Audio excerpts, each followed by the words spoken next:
this, test this. So that's working. So now we have to do test 4. Test 4 is the final test. Test 4 is the did we actually fix it test.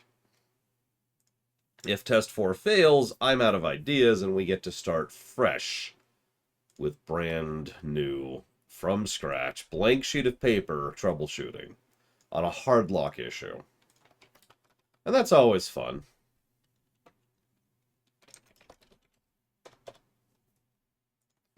I'm going to check one other thing really quick here before we go forward. I'm only recording this because I do want to say apologies to the VOD viewers who are probably a little bit confused about the format of the VODs at this point, since they're a little bit strange.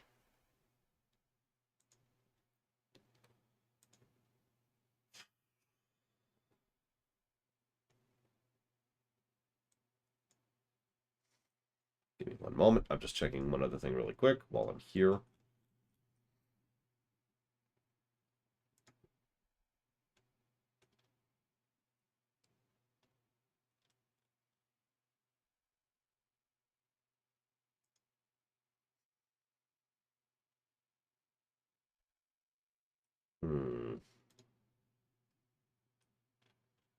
Yeah, that's what I thought. It's right there.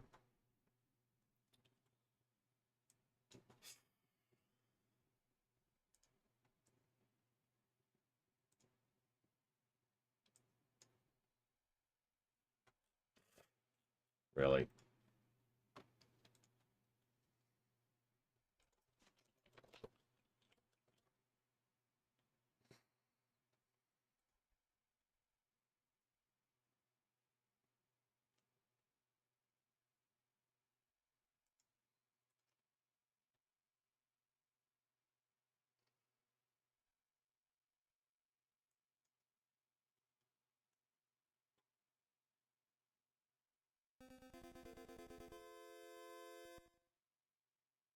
Hmm.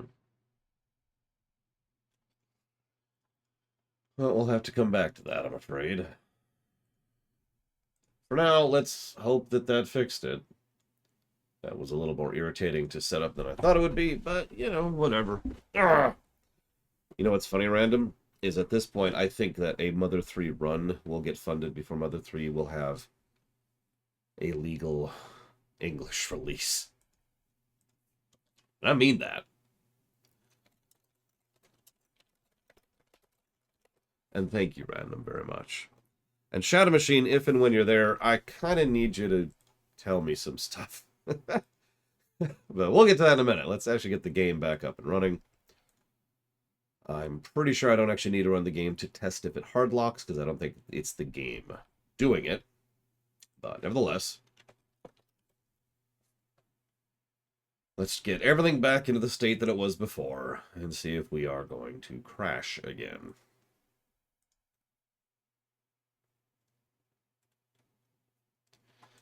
Yes, Shadow Machine. So, I think it's OBS. You may or may not have heard me crash in the middle of writing down your donations. And the chat has scrolled far enough that I don't see what you put them towards. So I don't know what you've put them towards. So, what did you put them towards? Like, I was literally, the crash happened while I was in the middle of doing this right here. We'll go and do it right now. 2, 3, 4, 5, 6. There we go. Well, it didn't crash that time, so that's good to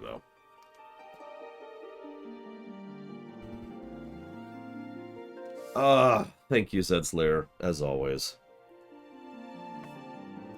I expect good not donations. Auditions, the other shuns word. I expect good auditions from you when you obviously have time to.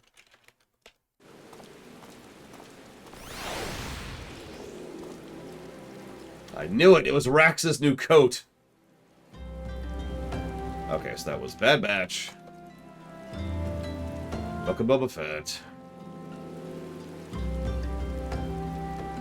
I was honestly half expecting it to break there again. Yes, that's what I think it is, Mike Kamano. I'm not actually sure.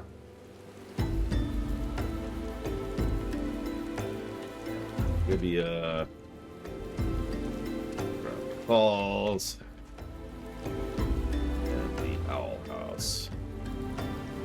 Done. Thank you again, Shadow Machine. I actually have it written down this time. I was trying to write it down last time, okay? The release I am currently running now, that I have reversed to, is the release I was using as recently as Sunday. The stable release, yes. Now, part of the concern here is, according to information I have not 100% verified, this version will stop working as of the end of February. I can't fiddle mount it. So hopefully, either that's wrong, or I'll come up with a workaround, or they'll fix their broken-ass crap. One of the three. I'm cool with any of those options, really. But I'm a little bit disinclined to update OBS at the moment for obvious reasons. What's funny is that's always been true.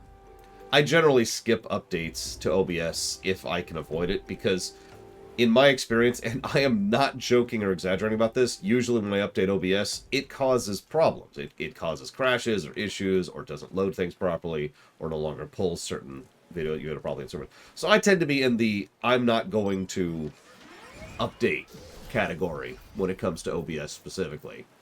It doesn't help that OBS has been trying to drift into being what I don't need or want it to be, which is also irritating and unrelated. See you around, Jesse Ward. Feel better. Anyways, how do I mean? You know how OBS Streamlabs is super user-friendly, but actually really customization hostile? That. Like, I could go into nitty-gritty specifics, but I think you get the gist. I need pretty specific setups for what I do. Everything I do in my OBS is actually completely custom set up and custom layered with custom scenes and custom profiles and blah, blah, blah, blah. It's customized to hell and back. I actually have backups upon backups of those settings in case something is to happen to lose them, because rebuilding all this stuff from scratch would take forever. I should know I had to do it once when I switched over to the nuclear submarine. And OBS in general, just plain OBS, has been drifting towards Streamlabs. And it's like, no, don't do that. I've noticed a lot of programs doing that in general. I hate to sound like an old man, but there is a whole lot of software and interfaces and web designs that are just drifting towards what I can only refer to as worse. I don't have a better word for it, you know? I mean, Twitch's interface itself is a perfect example of this. The fact that every single time, here, check this out. All right, so let me pull up my thing right now. Let's say I want to hop into chat to inform you that my computer's thing. So I have to hit this, and then go to my channel. Nope, still can't let you know. Then I have to go switch over to the chat thing, load this, click this, and then I can actually tell you, hey, guess what? This is what's going on. And I know that's a minor thing, but minor things like that, A, stack up, and B, are a near constant of these utterly unnecessary updates. And yeah, I'm with Rax. Just leave us the old modes as advanced mode or whatever. One of the arguments I've always heard, especially in terms of Windows, for doing this kind of crap is, well, we don't want stupid people to wreck things. And okay, speaking of someone who used to work in IT, that's valid. But the solution to that is so face-palmingly obvious, I can't believe no one's done it before. You bury the option somewhere to turn all that crap off, to go back to the version for people who know what they're doing. Let's just call that what it is. For the version for people who are comfortable messing with Windows, or messing with their software, or messing with their interface, right? Because that is a percentage of the audience, is people who know what they're doing. And you bury that option so that you don't just stumble into it if you are not one of those people. Then you go in, plunk, and then you're back to the version you know and can use, right?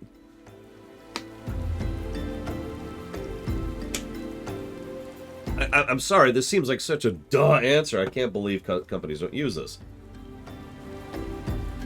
I'm kind of... You notice I'm not advancing the quest. I'm kind of just hesitant here because I'm kind of trying to prompt a crash, so to speak.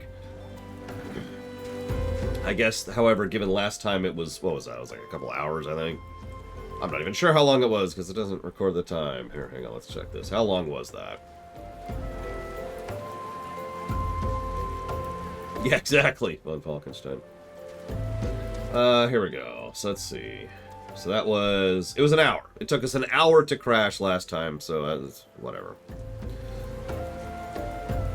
Let me answer some QA questions really quick. Camper says, was there a potential lore minus for traversal pre-mount? That's actually a good question. This is actually straight up padding. It is in fact gameplay padding, and in fact is a gameplay padding negative we've already given before to Tor, because Tor's overworld design and navigation honestly sucks. Now that being said, I think Tor's overworld is worse designed than FF14's.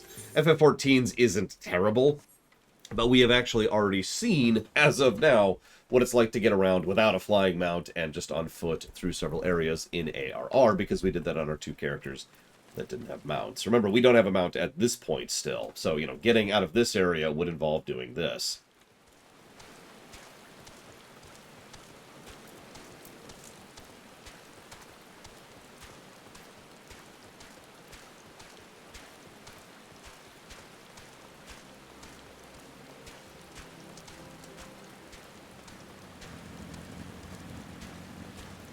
And I think I'm making my point without even meaning to here. It's nice, awkward, slow slog here.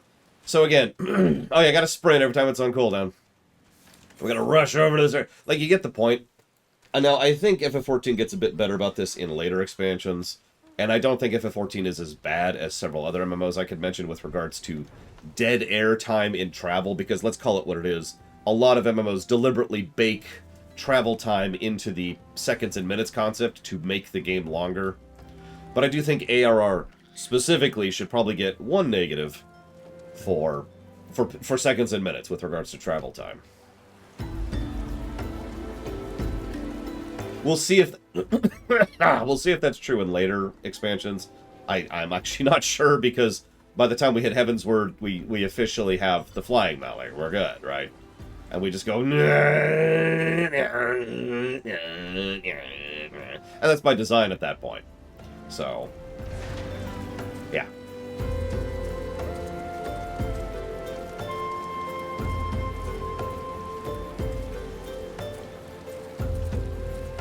Well, WoW had some issues too back in vanilla, so it's not like WoW gets away from this scot-free. More modern WoW zones, more modern WoW zones are very tightly, densely designed. Extremely brilliantly designed when it comes to travel and all that fun stuff. So, oh yeah, we're gonna have to debate ether currents when we get there. We'll get there. That's Heaven's Word, but we are gonna have to debate ether currents when we get there.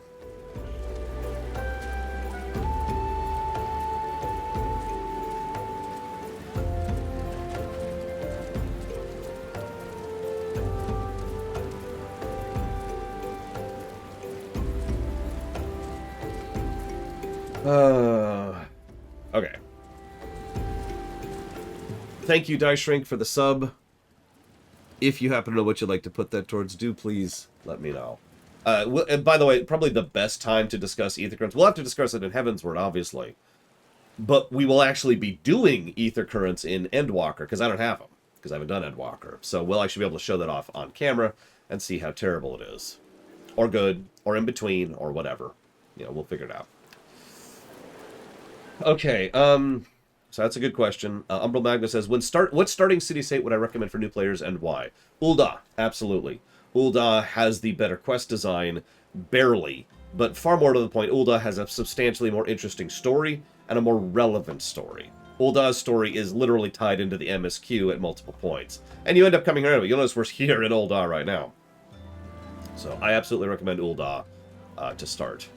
A pack of 12 ninjas, you would absolutely ask for a Discord invite. I can't give you one, because I'm insane. But I think some people in chat can help you out with that, if they are feeling so inclined. Oh yeah, sorry, thank you, Rex, for reminding me. So that means you'll be starting out as a gladiator, a pugilist, or a thaumaturge, a.k.a. a paladin, monk, and black mage.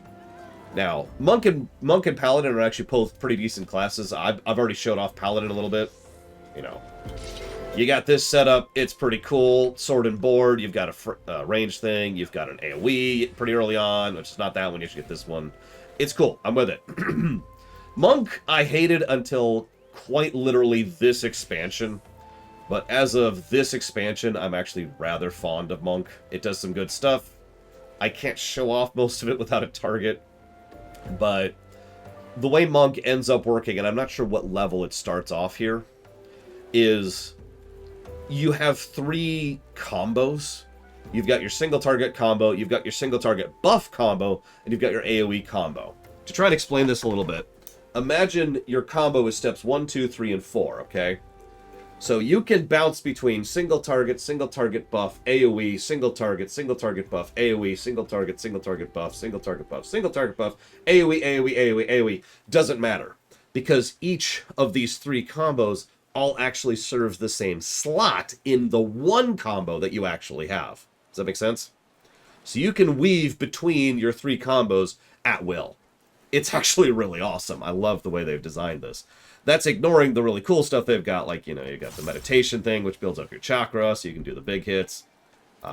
It's got the, there's a way to do, like, Blitz's Light, you know, from FF6, which is also very cool, depending on what you do and how you do them. Results in a different blitz. I actually forget what they call them in this game, but they're blitzes. They're blitzes. It is actually a very cool class. The only reason I didn't end up pushing Monk was because I had to get rid of something, and I was just coming up with the dumbest reasons not to, because all the melee classes except for Ninja are awesome. So, what do you want from me? So, can absolutely recommend Monk. Paladin is fun once you get to 80. Which is, what is it you get at 80? There's like something specifically you get at 80. It's something that helps your combo loop in on itself, and I don't remember exactly what it is. It might actually be that. It might be Sword Oath. It's either Sword Oath or Confed, which I can't even show off right now. But something at 80 makes Paladin suddenly just make sense. Like, it just suddenly becomes fun to play, and it, like, loops in and out of itself as it's doing things, as opposed to just up till 80, where it's just like, swing, swing, swing, swing. So, yeah, Atonement, I think that's actually it. I think Atonement is specifically the thing. I haven't played it at 90, unfortunately, but I believe you, because we got these abilities up there. So, Paladin's fun once you max level. As I've said, that's a bit of a problem 14 has. And I've already given my theories on how to fix that, and honestly, those aren't perfect ways to fix it. But as a Paladin, you can do this, which is, pretty much prevents people from behind you from taking damage while you're doing it. And it's a nice long buff, too, as you can see here. Just kind of making sure nobody back there gets hit. Don't mind me. Probably one of the cooler tank abilities in the entire game, in my honest opinion. Now, nobody likes Black Mage, of course. Black Mage is naturally the worst class in the entire game, as we can see here. I actually deliberately am wearing the dorky outfit because of how much I absolutely despise Black Mage. Nobody actually likes Black Mage. Alright, so we got out of the way. By the way, thank you for sharing, Primark. That was interesting to note. It's almost a shame. I was hoping to see the information of someone who is truly new to MMOs, but it sounds like your wife does have, did have a good tutorialization, which is what we were theorizing about, you know, that it is a good intro into this is what a dungeon is. Wait, there's such a thing as personal taste, Magister? Get out of here! We don't like your kind around here. Alright, it looks like we still haven't crashed. I guess that's not really indicative. So, let's go ahead and move forward in the quests. Oh yes, Black Mage is objectively garbage! No, I will say this, and I do mean this. Black Mage is, and I mean this sincerely, objectively one of the least well-designed classes in the game. And I can say this very simply because the very nature of how its abilities work, and how they can coincide with each other, and what things cause you to make this free, or this thing changes this damage to this, or this makes you have a second stack of whatever. In other words, the class fundamentally changes at each level cap, and that's not great. That's not good design in a game where you are shoved down and locked down to former levels when you do older content. That's not good design, and absolutely nothing anybody says can ever convince me otherwise on that. I do legitimately think that that is objectively bad design. Now, that being stated, Black Mage, you know, at 80 or at 90 or whatever, sure, I'll give you that. Just the fact that it so fundamentally changes at the level caps is not good. That's not cool. Anyways, back to being a Dragoon. What's the easiest class to start for a WoW veteran? So, nothing in this game is going to play like anything from WoW. Let me just go ahead and start with that. However, oh god, yeah, no kidding. I really don't like Black Mage tooltips. Like, you just do this, will this, under this, with this, and this. And it's like, and okay. Sure. That being said, if you want to start off this game new, if you want to see if you like the combat, every class is going to be slow until 50. Period.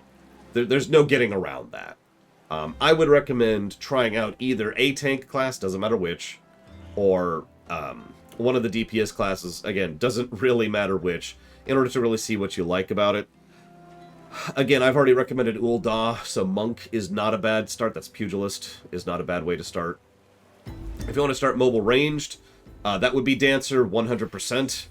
Dancer, I think, doesn't have to stand still for literally any of its attacks. You can do literally every single attack in Dancer while just running around constantly, because you can. That's just something you can do. You can jump around if you want while doing attacks here. Dancer is probably the closest thing to Hunter in WoW, to use a very loose, very loose thing there. Machinist also can move for most of its stuff. I believe you have to stand still for, like... Oh, I can't deal with that. I think you have to stand still for Bioblaster. I'm not even sure about that one. I could be wrong. I think there's something you have to stand still for. Maybe it's Flamethrower? It might be Flamethrower is what I'm thinking of. But for the most part, Machinist is also a fairly good mobile class. Okay, it is Flamethrower. I was right. Bard, similarly, is a class which you can go, wee, and just kind of do... Oh, why haven't I done that? Unable to apply glamour here. Why?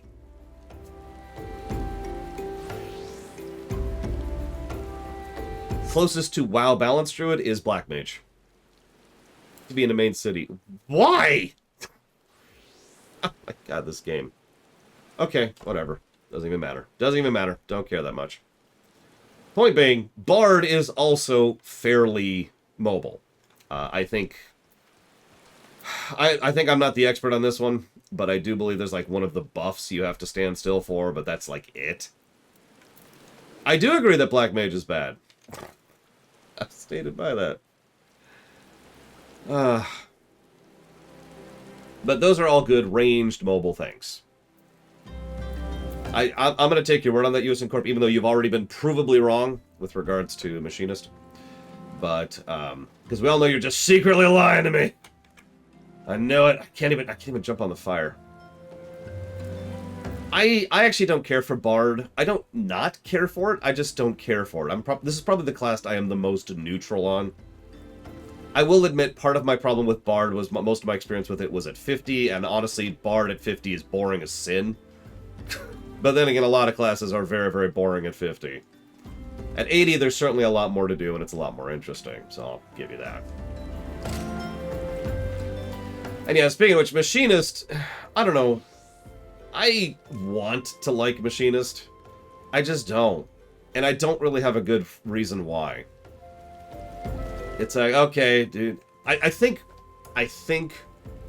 the thing that really bothers me... Oh, it's certainly better than it used to be, but I think the thing that bothers me most about Machinist is it feels like when I really get into the phase, when I've maxed out everything, it should feel like I'm doing more damage than I do. Does that make sense? Let me explain this another way. One of the things I judge when it comes to games, especially FPSs, is something I call viscerality. Viscerality is three separate things. It is sound design, it is video design, and it is how much actual impact you have. So you can have really cool looking guns and really cool sounding guns, but if you don't do any real damage, then it just feels like you're pea shooting someone, right? And that's what Machinist feels like. It's like, yeah, I'm doing all this stuff, and it doesn't feel like I'm doing anything other than my normal rotation. And that's it. Well, okay. By contrast, to use the exact opposite of what I'm talking about, Samurai when I actually pull out the big combo setup, which is so when you get the full 3 combo thing, and then you do the nuke, and then you do the follow-up nuke, and then you do this button to get another 3 combo, to do a big nuke, and then do another follow-up nuke. I absolutely destroy things when I do that as a samurai. That looks cool, sounds cool, and actually does a big impact. Yeah, samurai just hits like a truck. And when you really line up that big boom, boom, boom, boom, boom, boom with regards to the samurai, that feels awesome. And that's what I feel like I should be feeling like on Machinist, and I don't, and that's what I don't like about it. That's it. I actually do enjoy Machinist other than the fact that it just feels like I'm not putting out the numbers I should.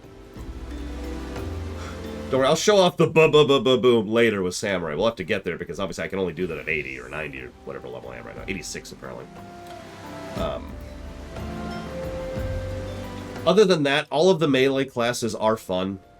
I do mean that. So Samurai is... The core idea of Samurai is... You see those 3 dots over there? I don't have a target dummy or anything, but... You build up... you use certain combos to build up those colors. You spend those colors to use abilities. That generates sword power. You spend sword power to use abilities. So you've basically got 2 separate builders and spenders going on at all time with Samurai. And balancing those is the fun of what makes Samurai awesome. Also at 80-something? 86, Samurai finally gets a basic AoE. Isn't that funny? For those of you who don't understand my irritation, up until 85, Samurai's AoE is a cone, which is just frustrating. But anyways. Monk, I've already explained Monk. Monk is awesome. There's actually only one reason I don't like Ninja. Ninja is a good class, to be clear. The only reason I don't like Ninja is I essentially can't do that. Because I lack the muscle capacity to not confirmation click. And as a consequence, I will always screw up my combos. So I just walked away from Ninja. We'll only be playing it for the class quests, and that's it. The bunny over there, we must destroy the bunny. But, so to explain that a little bit, sorry, to explain that, obviously you've got your basic abilities and blah, blah, blah, blah, blah. But the real thing for a ninja is you have these 3 things right here. I think it's just 3. And you do stuff like they're doing right here with them. So there's, oh god, there's like a list here somewhere. I'm not sure where it actually has it listed. I think it's these things? No, hang on. Is this it? I'm not sure where the list is, but there's a whole bunch of abilities you get, and each one of them is a different combo. So, you know, you do blue, orange, orange, or blue, yellow, orange, or yellow, yellow, blue, or yellow, blue, orange, or whatever. All of that stuff, those get you the different combos, and that is the bulk, I would say, of the ninja gameplay that differentiates it from the other classes. Excuse me. Dragoon, let's be very clear about this, sucks until you start to really get it going, which I think is like 68 or something like that. It's somewhere in the 60s. However, once you get to somewhere in the 60s, Dragoon suddenly becomes awesome. The way Dragoon works, and I'm just going to describe this visually, is you've got your base combo. Now that base combo branches, so you can go the upper branch or the lower branch, okay? I literally have that on my keyboard. There's the upper branch up here, and here's the lower branch down here. So you do the upper branch. Once you finish the upper branch, it loops back to this point where you can do the lower branch. And then you could loop back in here and start the upper branch, or then you could loop back here and do the lower branch, and you could just do this. And this is kind of what Dragoon feels like. It is extremely fluid and awesome to fun to play. And that's on top of the fact that you have 3, I think? No, actually, well, okay. More like 7 off cooldown abilities, which you can just absolutely be destroying something in the middle of while you're doing your combos. Because it's like you get jump, and then you get, or excuse me, high jump at this point. You get jump, you get the torment ability, you get your other 2 jumps. Jump itself turns into the dragon fling, something like that. I forget what it's all called. I don't know names. One of my biggest complaints, let me walk that back. One of my biggest irritations about FF14 is all of the name abilities are big, flowery, esoteric names, so I don't know the names of anything at all. I can tell you the abilities, I can tell you the combos, I can tell you how to play it. I can play Samurai very well. I couldn't name a single ability on Samurai right now. Not one. There's the big dot ability. I don't know what that's called. Anyways. So that's Dragoon. I already kind of just showed off Machinist. Summoner, we showed off a little bit. I'm going to show this off a little bit later. Summoner's actually pretty cool nowadays. A little simple, but still very fun to play. Easily my second favorite caster class. I already talked about Bard, I already talked about Black Mage. Is that all the DPSers? We did Dancer. Oh, I didn't show off Red Mage. Okay. So, Red Mage, thank you, Primarch. Red Mage is, yeah, you know what? Fine, here. Since we're just sitting here talking about it, let's just do that. No, not there, not there. Here. I don't know why I'm targeting Zed with this. Zed, I target you to teleport away. Okay, so let's rewind a little bit. Let me show you all what I was talking about. We started with Monk, right? So we start off here, and you see how in my bar I've got 3 separate ways I could go. So here's my single target combo. 1, 2, 3. 1, 2, 3. But you notice how the combo outlines is moving on the other things too, right? So if I want to switch up to the buff thing, I have already switched up, and now I'm doing GBF, and I'm doing the buff combo. But now all of a sudden some more enemies show up, so we got to start switching over to the AoE thing. And you see what I mean by how incredibly fluid Monk is? And you could just, on the fly, swap between which combo you're rotating without having to stop, because it also loops into itself, which I believe is the only combo that actually loops completely into itself like this. Monk is incredibly fluid, and this is just the basic combo, never mind doing something like this. Now, while in combat, you can only generate chakra like this. Now, chakra actually generates over time, or you could just say they're mashing the button if you want to have a big hit for something. You've got this. We've got big buffs, the riddles, which you can do. We've got the mantra, which helps heal. And a live ability. We've got the dumbest ability in the entire game, which is form shift. Why is form shift a thing? You've got some movement things, but the real thing I wanted to show off is, I believe, this one. Yep, here we go. I think that's it. Hang on. No, I think it's this one. Yep, there it is. Okay, so we need to get some beast chakra going. Let's get some chakra going. It might not be form shift that's the dumbest ability in the game. Maybe it's true north. Maybe I don't even have it on my bar. Oh, yep, no, there it is. I don't have it on my bar. It's a Natman. I always put this crap over here. Sorry, form shift is cool. That's not what I was thinking of. Remember, I don't know anything about the skill names, because I don't know skill names at all. A Natman is garbage. It's one of the dumbest abilities in the entire game. That's not a joke. Check this out. The way this works is you hit it. Okay? We're just sitting here doing it. What it does is it cancels auto attack and cancels all your stuff and extends your current duration of Discipline Fist until you do something to cancel it. I have been told that there are specific bosses where this is useful. Like, really, really, really specific bosses with one mechanic where this is useful. This is probably one of the most site-specific abilities I've ever seen in this entire game. It's just okay. Anyways, let's go ahead and get this going, and then pop this, and then go and hit this, and this while we're here. Get this going while we're at it. Smash that in the face, then smack that in the face again. Do this. There we go, and then there's our combo I mentioned earlier. So this time we got an elixir field specifically. And what that is depends. So if you have one type of beast chakra, it gives you elixir field, which is what I just did. If you have 2, it's Celestial Revolution. If you have 3, it's Flint Strike. And if you have 3 and both Naughty opened, you do Tornado Kick. And that's your Blitz that I've referenced earlier. Real quick, thank you, Rex, very much. I will put that down for Axiom Verge if you give me one moment.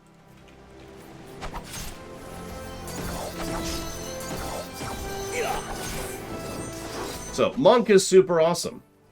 Now, this is slightly annoying. I have to right-click, and then click, and then right-click, and then click, and then wait a few seconds. Okay. So, Ninja. Wah. Ninja's, like I said, got a fairly basic but fun little combo here. Looks pretty cool, as you can see. Doesn't loop into itself, though, as most classes don't. Like I said, Monk is kind of the king of that one.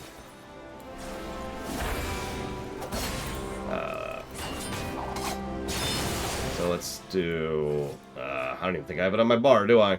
I might literally not have it in my bar. No, that's not it. Hang on. Where is the ability? Is that it? No, that's not it. Is that it? Where's the user?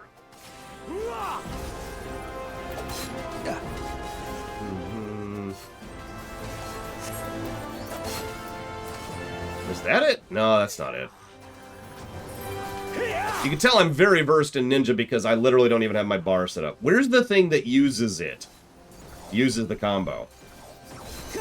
Ninjutsu, ninjutsu, ninjutsu. Ah, there it is. There we go. It literally wasn't on my bar. Go figure. All 10, Mike D'Amato. There we go. Combo. Combo. That was a bad combo, that's why I got nothing out of that. Did you see that? So, it is possible to flub that and get nothing. Which gives you the frickin' failed bunny thing from FF6, which I can't even think of the name of right now. So let's try this combo. There's our water shot. Lagomorph, that's it, thank you, Lagomorph. Couldn't think of the name of it.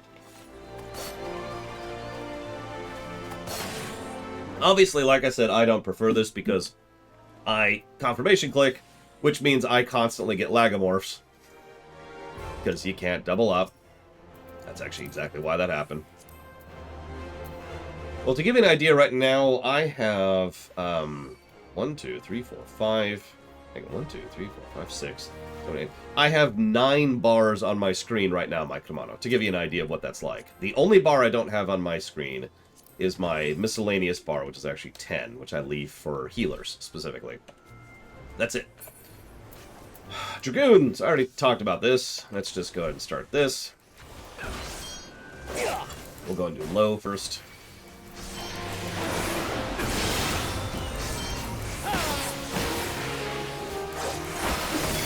And right back into itself. With a really cool ability. Then we're going to do high this time. That gives you your proc ability, which can switch down into your other proc ability. And then we can get a jump in, which can also get you the dive attack, which is that thing. And we do this sucker, because we can do that whenever, because I keep forgetting we can do that whenever now. And you can see how Dragoon is just like this constant death. Just this constant wave of death that kind of loops into itself as the combos just kind of loop into them. Yeah, I remember which keys are which, and I leave them on the bar so I could see which ones are up, because I know that's B, for example. I sort of have to macro a lot of my stuff in order to get everything to fit on my screen. You should see my samurai setup. Whoop, I didn't actually mean to hit that. That was literally a misclick. I meant to hit that, which is our big hit. We've also got this thing, which is a fun one. There's our other jump. We've got 3 jumps. It's pretty cool. That's actually kind of it for Dragoon. I know that seems kind of simple, but you can see how it is a very lovely maneuvering in and out of itself kind of a combo thing. Very, very fun to go through. Once you get to 60 whatever, when you can actually start doing that. There we go. Yeah, so I don't use macros in the traditional sense of the word. The way I use macros is to try and emphasize priority abilities. So, for example, the type of macro I will set is I will have ability you can only use on proc or other ability. So, in other words, I will use the ability that I can only use on proc, or I will use the ability that I can use under all circumstances. And I just kind of have to keep track of that mentally, which I can do, because I'm the one who set this all up and I know the lineup for it. Excuse me. Yeah, you should go unlock Warrior, Mr. Red, especially since we got a dungeon in a few. So that's Dragoon, which is awesome and very cool. The only thing, pretty much the only thing I don't like about Dragoon, other than lower levels, is this is jump. And it actually kind of bothers me that basic jump, which is, you know, the default jump, the one you get a 30, puts you back where you started once you finish it. The other jumps don't do that, by the way. The other jumps just leave you where you stand when you do them. Anyways, so that's Dragoon, which is awesome. We've shown off Monk, we've shown off Ninja. I talked about Machinist, so I can't show off all of Machinist because I actually don't have Drill. I'll talk about it later. But here's Machinist, so we start off with our basic combo. It's actually a little bit boring to start with. It's a bit of a builder-spender kind of a setup. So we're just going to do a little bit of building here. Go ahead and get out some plague. Got to put out the plague. Very important. And we're going to pop... is that it? No, that's not it. That's the one. Drill is probably amazing. I just don't have it. We're just going to be here a minute while we keep building this up. Don't worry, I'll talk about all of them. Look, I'll show them all off. Here, let me give you a slightly better look at what this is going to look like, so you can kind of see the animations too. I don't know about you all. I talked about viscerality. The animations of moves are hugely important to me when deciding whether or not I enjoy a class. This is one of the reasons I like Dragoon, is it looks cool. This is one of the reasons I like Samurai, is because it looks cool, you know? Now, I'm just building right now. There's ways to optimize what I'm doing, but what I really want to get is to that state when I've got both bars filled. So let me see if I can remember. So we do this one first. We drop our bot. We drop a bomb. We drop this. We hit this. And then we start doing this. And I have this set up just so we can try and squeeze in every attack. Oh, I actually already screwed it up, so we're going to do our second loop. There we go. Let's try this a little bit better. There we go. I actually usually watch my animations to tell when I have to hit which abilities. And this is the thing that I was talking about earlier. I feel like I should be doing tons of damage when I actually line up that whole thing I just did. I don't. It doesn't do that much damage. It's just part of the normal rotation. Still, it's not a bad class. And it is certainly enjoyable. And I'm just standing still because I'm being boring and playing with the camera. But you can move around while doing all this stuff. You can just be like, just do this. Air anchor. You know what? I think you should be poisoned to death. And you can just do that. So it is a very mobile cast, and it's certainly a good pick. So that's Machinist. Let's go ahead and reset. And reset. There we go. Let's go ahead and do Summoner next. So I actually can't do all of Summoner either, for reasons that we've actually kind of already mentioned. But Summoner at a base bones is, let's go ahead and get this, and then we drop this. That gives us absolutely nothing, because I don't have Carbuncle summoned. Hang on, hang on. Let's get Carbuncle out. That might be helpful. There we go. So we start a timer. We just kind of do our thing for a little bit. Toss out some insta-casts, like you do.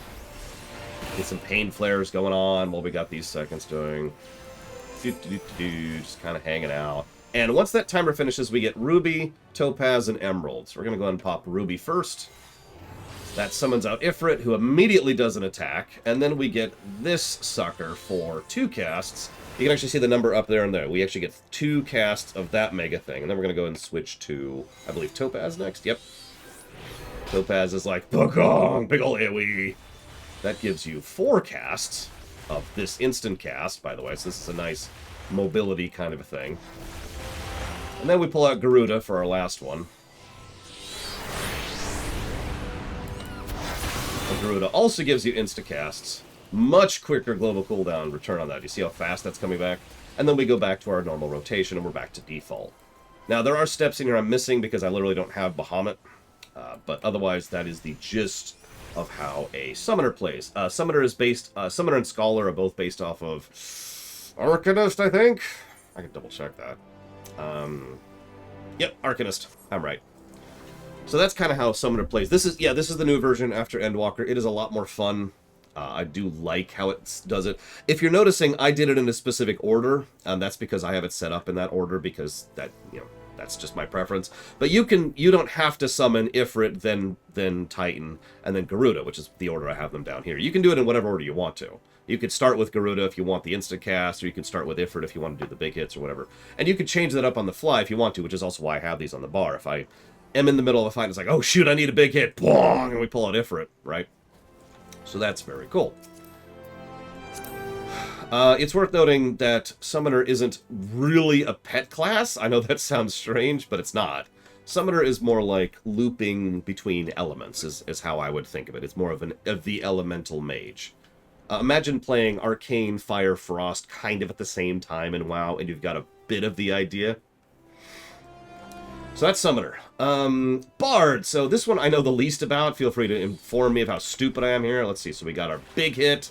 That's the Bloodletter. We got a second Bloodletter because we get 2 stacks of that at this point. And eventually we're going to actually shoot. There we go. We've got our big ol' hit.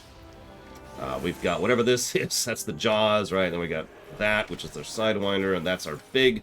God, there's our dot, and we have our second dot, because of course you have 2 dots. Why wouldn't you have 2 dots? Dots for days. I think actually Bard has the most dots of anything. I could be wrong about that. Feel free to correct me. A lot of their abilities share cooldowns. This is very normal. All right, let me play you a song. So first we'll do the basic song. I don't remember what Mage's Ballad does, because I don't remember what each of them are. If I had 3 dots, that would be crazy. Notice my dots last a long time, by the way, and can be refreshed by some of my other abilities. So that's also kind of cool. We've got multiple AoEs, including that one. Oh yeah, but I should be moving while doing this to demonstrate that you can. I do admit I don't care for that AoE, but then again, I don't like any of the conal AoEs. So that kind of sucks. But whatever. We've also got that wonderful thing, which we can do. Get even more songs going out. This is our Minuet song. I forget what Minuet does. I think it's the crit one. And that gives us this ability. In fact, it gives us 3 of them. So pop that in, and we get another one.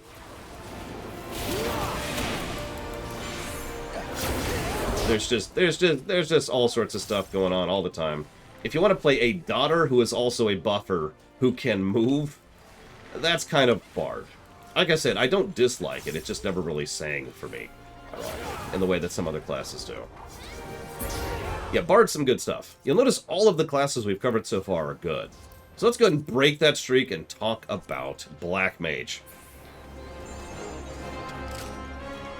And Blue Mage! Okay, so let's talk about Blue Mage, the worst class in the game. So here's how Blue Mage works. Blue Mage learns abilities from enemies. In other news, water is wet. There's... I don't even have it hotkeyed. Where is it? There it is. So this is your Blue Mage spellbook. We'll actually talk more in detail about this later, but the long and the short of it is you've got, I believe, 24 Blue Mage abilities that you can queue at a time. There's 104 Blue Mage spells. Now, the last time I actually cared about Blue Mage, which was admittedly a while ago, all of these spells kinda sucked. Now, they have added some since then, and they have added some variety since then, have changed around. But Blue Mages are just whatever. They're whatever you want them to be, based on how you unlock it and what you have set up where. When I was playing Blue Mage with any level of sincerity, do I even have it on my bar anymore? There's this one, there it is, 1,000 Needles. 1,000 Needles was the go-to. This is how 1,000 Needles works. It's a 6-second cast, which, if I'm not demonstrating it properly, is a really long cast, but it just straight up does 1,000 damage to everything nearby. Now that sounds pathetic and terrible, but if you have 4 Blue Mages doing a dungeon just spamming 1,000 Needles, it's actually really funny. You've also got White Wind, which is actually a pretty decent... It scared me. The game stalled for a second. I thought the computer had crashed again. That actually scared me. But yes, there's a lot of stuff you can do with Blue Mage, and honestly, that's better sort of talked about later, because we're actually going to do some of the Blue Mage stuff. We're certainly not doing all of it. But yes, let's actually talk about Black Mage. Hang on. So the core conceit of Black Mage is switching back and forth between fire and frost, okay? This is why I say they're like the balanced druids, because you're going back and forth. Now, you're going to have to forgive me, because I'm going to be wrong about whatever I'm about to say.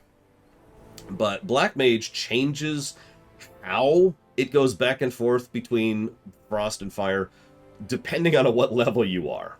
Like, at 50, I can tell you at 50, because that's easy. At 50, you know, you get your dot out, which is thunder. And then you get blizzard out. And then you go ahead and do fire. And then you do a fire 3. This is the level 50 rotation, by the way. And then you just do fire for a minute. Notice how this is absolutely draining the crap out of my mana. That's okay, we're just going to cast fire for a minute.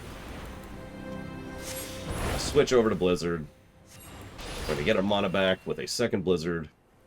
Hit our proc, which instantly gives us 3 stacks of fire again, and switch back to fire. And that's Black Mage at 50, which is obviously my majority of awareness of it.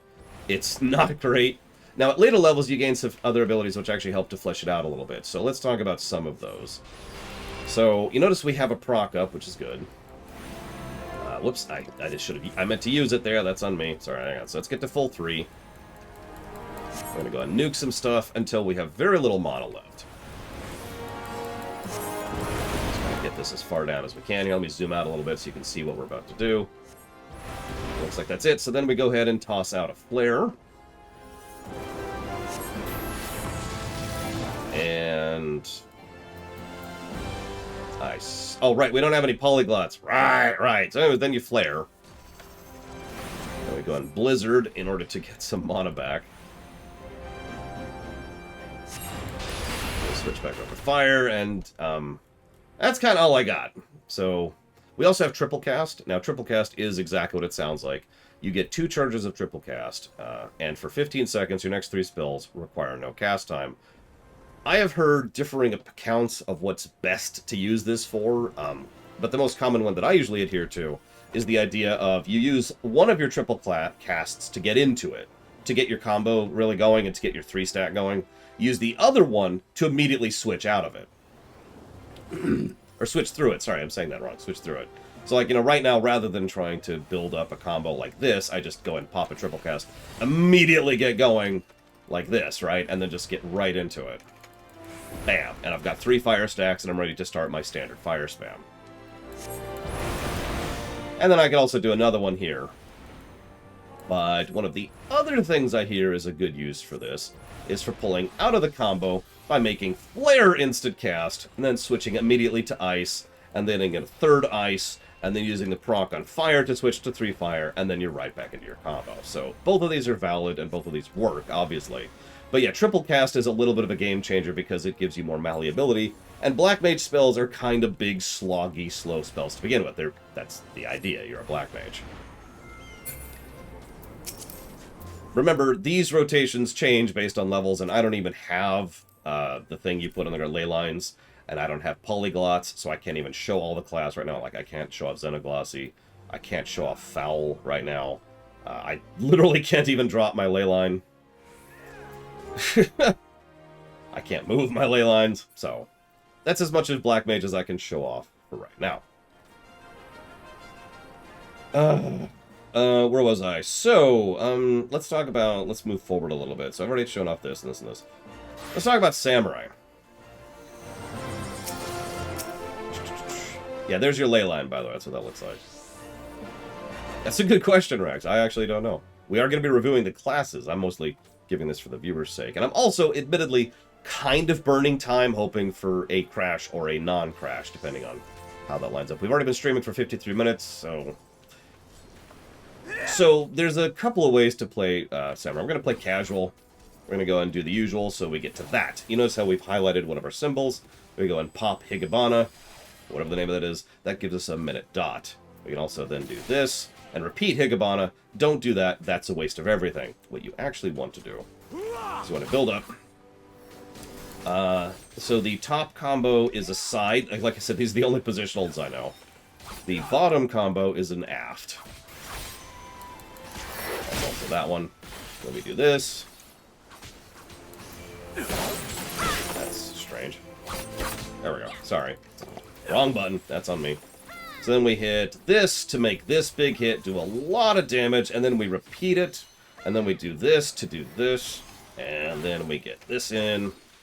Then we do this again, and then we just absolutely destroy whatever we're looking at in the freaking face. Oh, by the way, we can also do stuff like this to literally do attacks in between our attacks. Oh yeah, we've also got this Mondo Death attack, which I kind of forgot about because you don't get that till like level something. You can also use that as your big spender. That's your 2-minute cooldown. I want something in front of me to die button. You'll notice I have lots of procs lit up. This is admittedly what I like about Samurai and what I know a lot of people don't like about Samurai. Managing all of the various things you can do at every single point in time takes some thought and effort and work. And I'll admit, especially at, higher levels like we're currently playing as, it does take some thought and work to be like, okay, hang on, man. So I can do this, and I can do this, but wait, can I do this? Then we're going to move over here because this is the side ability. Then we're going to do this. We're going to go do the big one. And then we're going to do this. Then we're going to do this. We're going to do the side ability again. Then we're going to go back here for the back ability. We're going to do this one again. We're going to have another big hit in the face. That's going to give us this massive hit in the face. Then we're going to go and do an instacast right after it, and you get the idea. So Samurai, I actually had to solve an interesting dilemma with Samurai. You may or may not notice that I have several abilities hotkeyed, and by hotkeyed I mean macroed when it comes to Samurai, because I kind of had to. Samurai by far has the most ability bloat of any class I've played, with the exception of Astrologian. Keeping track of all of this required doing the proc regular ability macro thing I already mentioned earlier for me, in order to make sure I have all of these buttons available, rather than having to run around and mouse click all these stuff. And I still have to mouse click like that one. That's the one that buffs my next hit. And I've got these ones over here to keep track of. I've got that one. This is the... Hang on. This is the back off ability. I've also got the go towards ability over there. And I've got a ranged ability over there. Lots of stuff to keep track of, but Samurai looks extraordinarily cool, feels extraordinarily cool, and hits like a truck. If I was to rate the viscerality of the classes, I would say Samurai probably just beats all of the other classes, purely on the viscerality test. So, let's go ahead and reset here.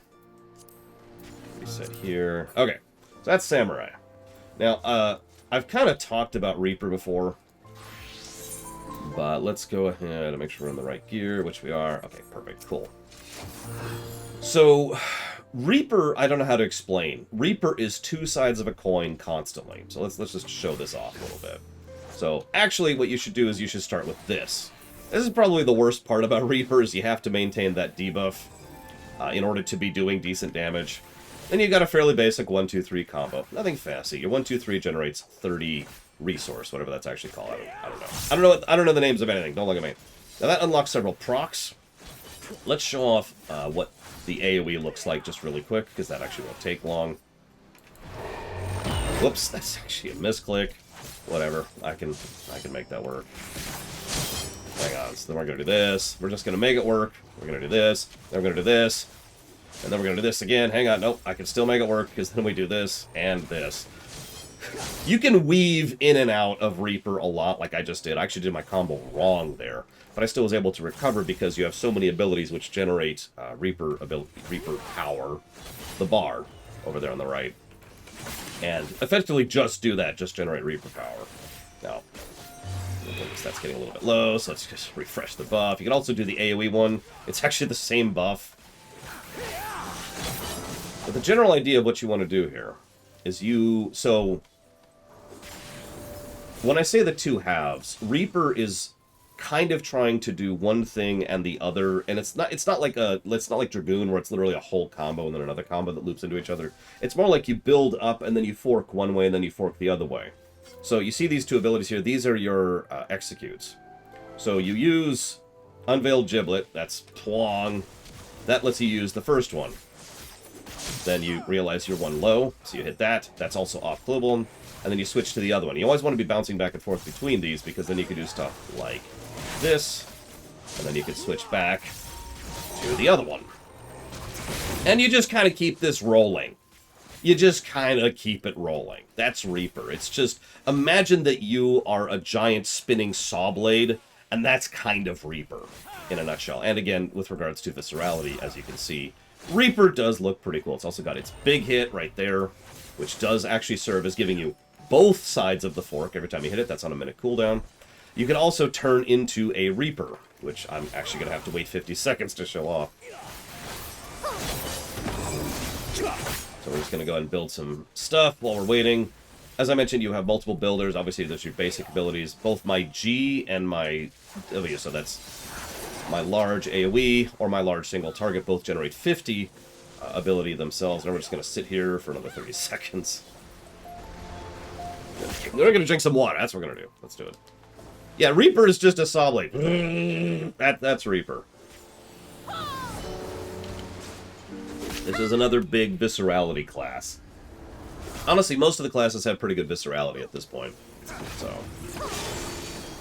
now, I'm going to go admit I'm not super familiar. Wait. Oh, yeah. Right. I actually can't show you turning into Reaper form. Sorry. So I've done it before, but I've only done it in PvP, where all your abilities are unlocked because it's PvP. So anyways, the other thing you do is you can turn into Reaper form, which is exactly what it sounds like. You temporarily go, oh, I'm going to kill everything nearby, and you just smash things in the face for a few seconds. Anybody familiar with WoW? It's Metamorphosis. So that's Reaper. Build, switch, build, switch, build, switch, build, switch, and you're constantly doing this forking thing while just moving through. And the thing I love about Reaper is it's not quite as fluid as Monk is. Nothing is as fluid as Monk is. But it's probably the second most overall fluid class, because you have so many abilities which generate your Reaper power and so many ways to constantly be building that bar and then using it and then building it and then using it. You don't actually have to wait to 100 to get going. You can. But if you wait till 100, then you could spend, go, do, spend, go, do, spend, go. And I hope that makes sense, because I didn't make that up. That's actually how Reaper plays. It's pretty fun. It'll be our primary melee class when we're going through this. Reaper and Samurai are probably both tied for some of my favorite DPS classes. But anyways, or melee classes, excuse me. So that leaves Dancer. I actually kind of talked about this before. Dancer is the proc class. So your basic combo is actually just 1-2. That's it. But you also gain that ability, which also allows you to do this ability, which gives you this, and also this, and then you can dance. The aforementioned dance, which gives you a big old buff, and you should keep up at all times, of course, and also buff someone else. But Dancer really shines more than anything else by being not only incredibly fluid, but just having so much AoE, it's actually kind of silly how much AoE have. Because once again, they just have the basic 1-2. Watch now, I'm gonna oh, no, there's our first proc. Now you notice when we got our first proc, both of them turned up. That's because in Endwalker they changed it so that their procs are actually mutually exclusive. So every proc is either going to be single target or AoE. Like you have to spend the proc on single target or AoE is what I mean by that. Now, I actually kind of like that change, personally. I do think it adds a little bit to it, and it means you don't have to actually go into melee range and during party rotation. So I can just kind of focus on this, and you also get... So my 2, 5, and V, all the green abilities, like there, right there, those are completely off global cooldown. So I can just do those whenever the hell I feel like it. And you see how it's also very pretty. It also has a great AoE buff, which just prevents the whole party from taking damage. There's closed position, which makes your dances also buffed someone else. I usually put that on someone like Rax. You've also got a party cure, which you could throw up. Dancer is a very fun... This is actually, honestly, in total sincerity, probably my single favorite class in the entire game. It also has this little thing, which is a nice little I need to get out of the way right now kind of ability. Dancer is freaking awesome. So let's go ahead and get out of combat here. And yes, Dancer is the, oh, you have ads that need to die? I got your back, class. So now let's go into, so hang on, so we covered Dancer, we covered everything except for Red Mage. We didn't cover the tanks yet. I think that is actually everything. Okay, so let's talk about Red Mage. So Red Mage, I always have to readjust my mind on Red Mage. Oh, actually, hang on. Because I like Red Mage so much, can I do plates here? Please tell me I can do plates here. Can I do plates here? I can do plates here. This is actually not my final glamour. I'm hoping to get a new glamour, like, today, maybe, for Red Mage. But anyways, let's go ahead and apply that. Because I did get something which I think actually looks extremely cool on Red Mage. I'm just going to show that off here. Don't mind me and my glowing white and black ink that's surrounding me as I attack stuff. But anyways, Red Mage. I gotta remember how this works, because it's like... Oh yeah, right. So we've got two completely separate... and... No, it's not C. It's, oh god. Hang on. Is it Phi? I gotta remember my buttons. Give me just a second. Red Mage is all over the place. Here we go. So we start off There it is. There it is. And then we... So, oh, God. I don't even know how to describe this. How do I describe Red Mage? Nope. Use the proc. There you go. Red Mage is... You use this as a generic filler. You use this to get going. You use this on instant cast, because you can weave that in between your attacks. Anytime you have a proc, you use that, so you do that instead of the other thing. And I'm just doing the best job of explaining this in the world here, can't I? I don't know the names of abilities, which is part of the problem here, so... Let's talk about this in the most fundamental forms. You see my bars there, right? So we've got white magic and black magic. Red Mage, right? So... You've got your basic black spell, that's Thunder. Really slow cast time. You should never use that. You've got your basic white spell, Arrow. Really long cast time, you should never use that. What you should do is you should actually do this, and then you should do this, and then you should do Jolt in order to actually start off. Because every time you cast an ability, your second cast is instantaneous. Make sense? So you start with your quick cast, which is Jolt, and then you do the cast. Then you do Arrow. Then you do Thunder. Now, you'll notice I've got some procs going on right now on my G and my F keys right now. That is Fire and Stone, I believe. So Fire is a short cast. So you can actually do, rather than having to go to Jolt, which is a little bit less damage, you can do Stone, Fire, and then Fire, Stone. And you always want to kind of go back and forth between those, because you don't want any one mana to get too far ahead of the others, because that actually affects how much you generate mana. Makes sense? And you see how I'm just kind of going back and forth? There is a proc with regards to when Fire and Stone are available, but if they're at a certain thing, and I forget the exact numbers, but if they're at a certain thing, it's a guarantee, and you notice right now it is a guarantee. I am getting it every single time I'm doing this. Once you finish that up, you get to be awesome. You do this, you hit 1, you hit 2, you hit 3, you missed up because you did something wrong. I'm not actually sure what I did wrong there. There we go, there's 1, there's 2, there's 3. Let's go and do Holy on this one. And then let's go ahead and do just the death of everything in our face. Come on, come on. Come on. There we go. Hang on, we got another one there. There we go. Now everything's absolutely dead in the face, and we start over. I actually screwed that up, which is my fault. But you get the general idea.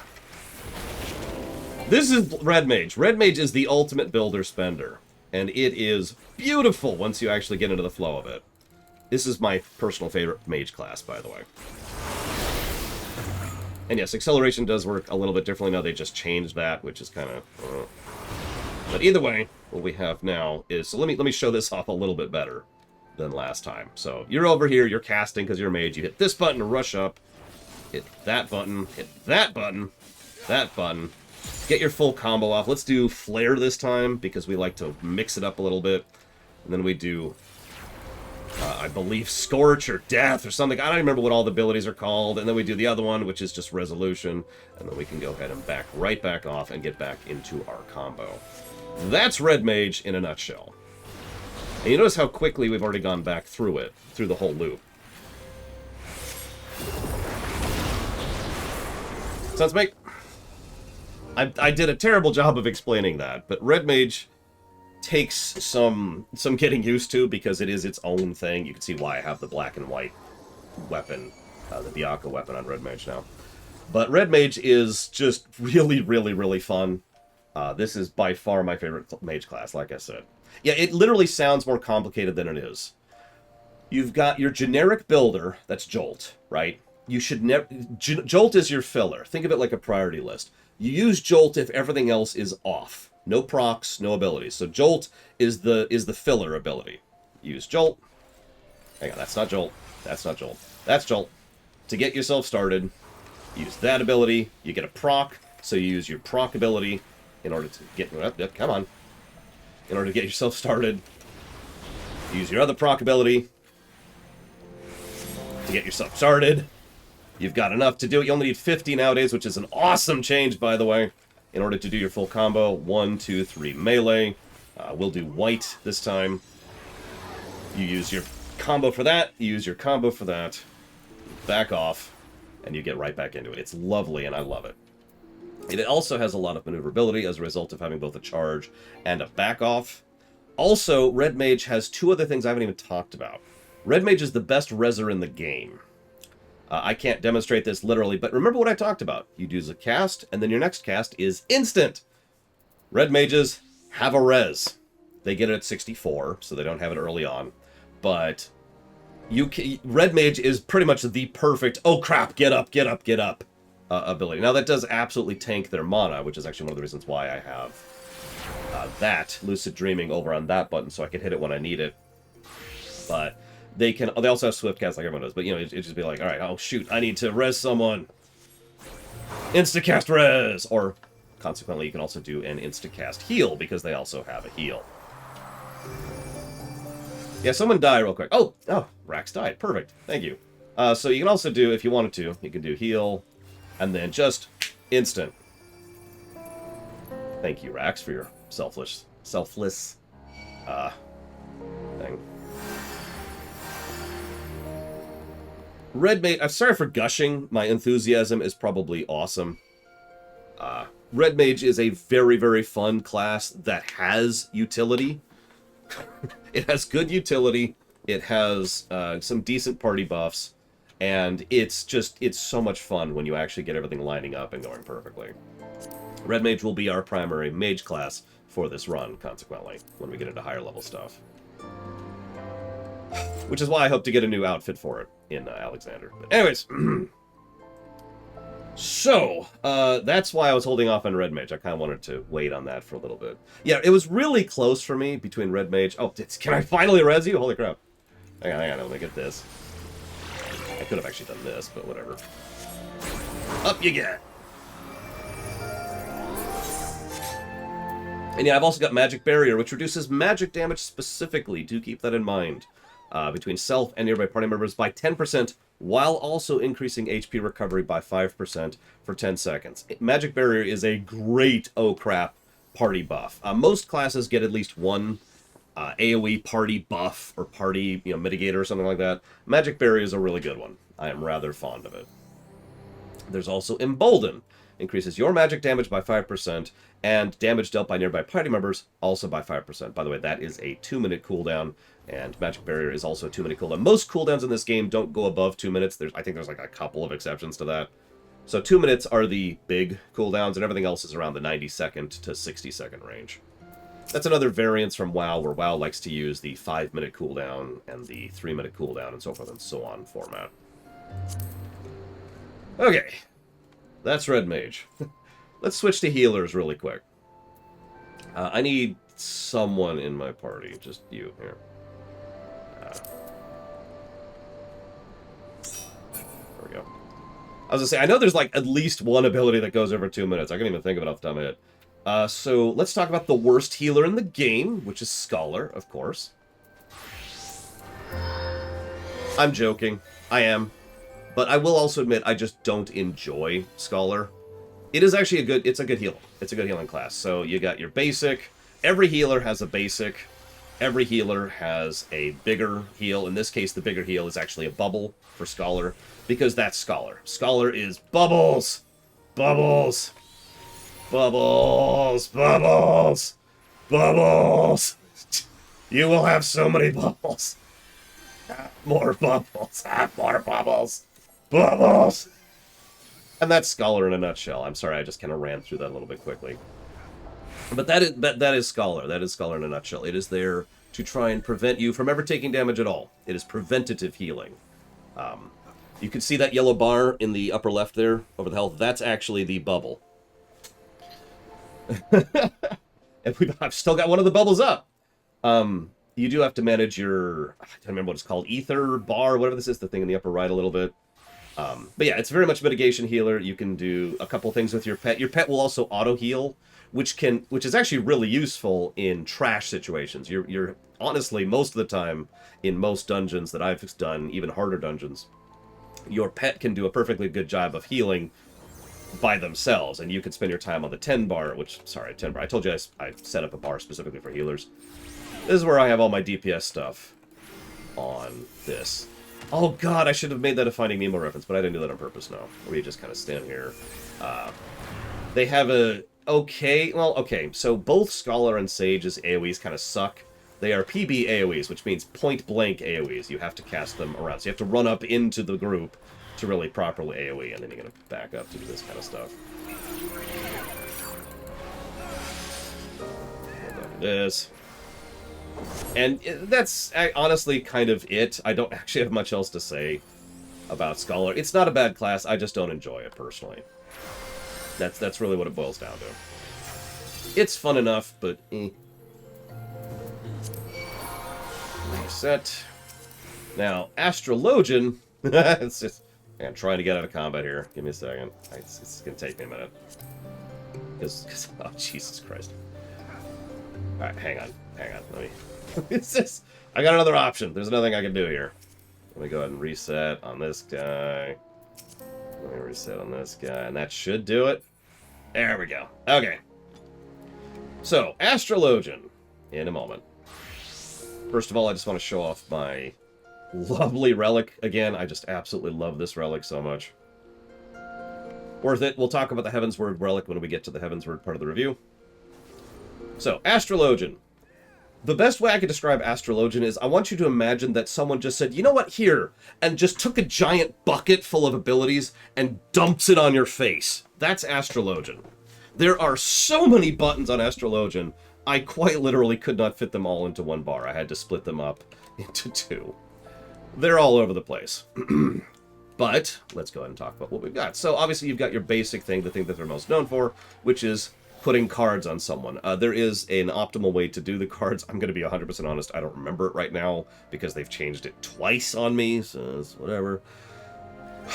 Astrologians have really basic normal heals, which is just that. And honestly, the Benefic 2, and that's kind of it. Basic filler healing, Astrologian is probably the most boring healer, because there's just not much to the basic healing, you know, the filler healing for that. So as an Astrologian, you tend to spend most of your time putting out things like this. Now, they have a decent AoE, probably I'd say the second best AoE of the healers, which is Gravity, that thing that's happening over there. It is not a PB AoE, so you can actually cast it on the target and stay back at ranged. And you'll be doing a lot of this during these kind of boring sections of just doing whatever. Where an Astrologian shines, and the reason I enjoy Astrologian is there for when things go wrong. If things start to go wrong, that's when you're like, oh crap, oh crap, oh crap, oh crap. And I'll try to demonstrate here in just a moment. I need actually another 20 seconds to really demonstrate here. Well, we'll go ahead and toss out some more gravity. We'll pretend we're fighting some trash. Just fighting some trash. Don't mind me. Just fighting the trash. There we go, another 15 seconds. Oh, all these trash. There's just so much trash. This is whatever.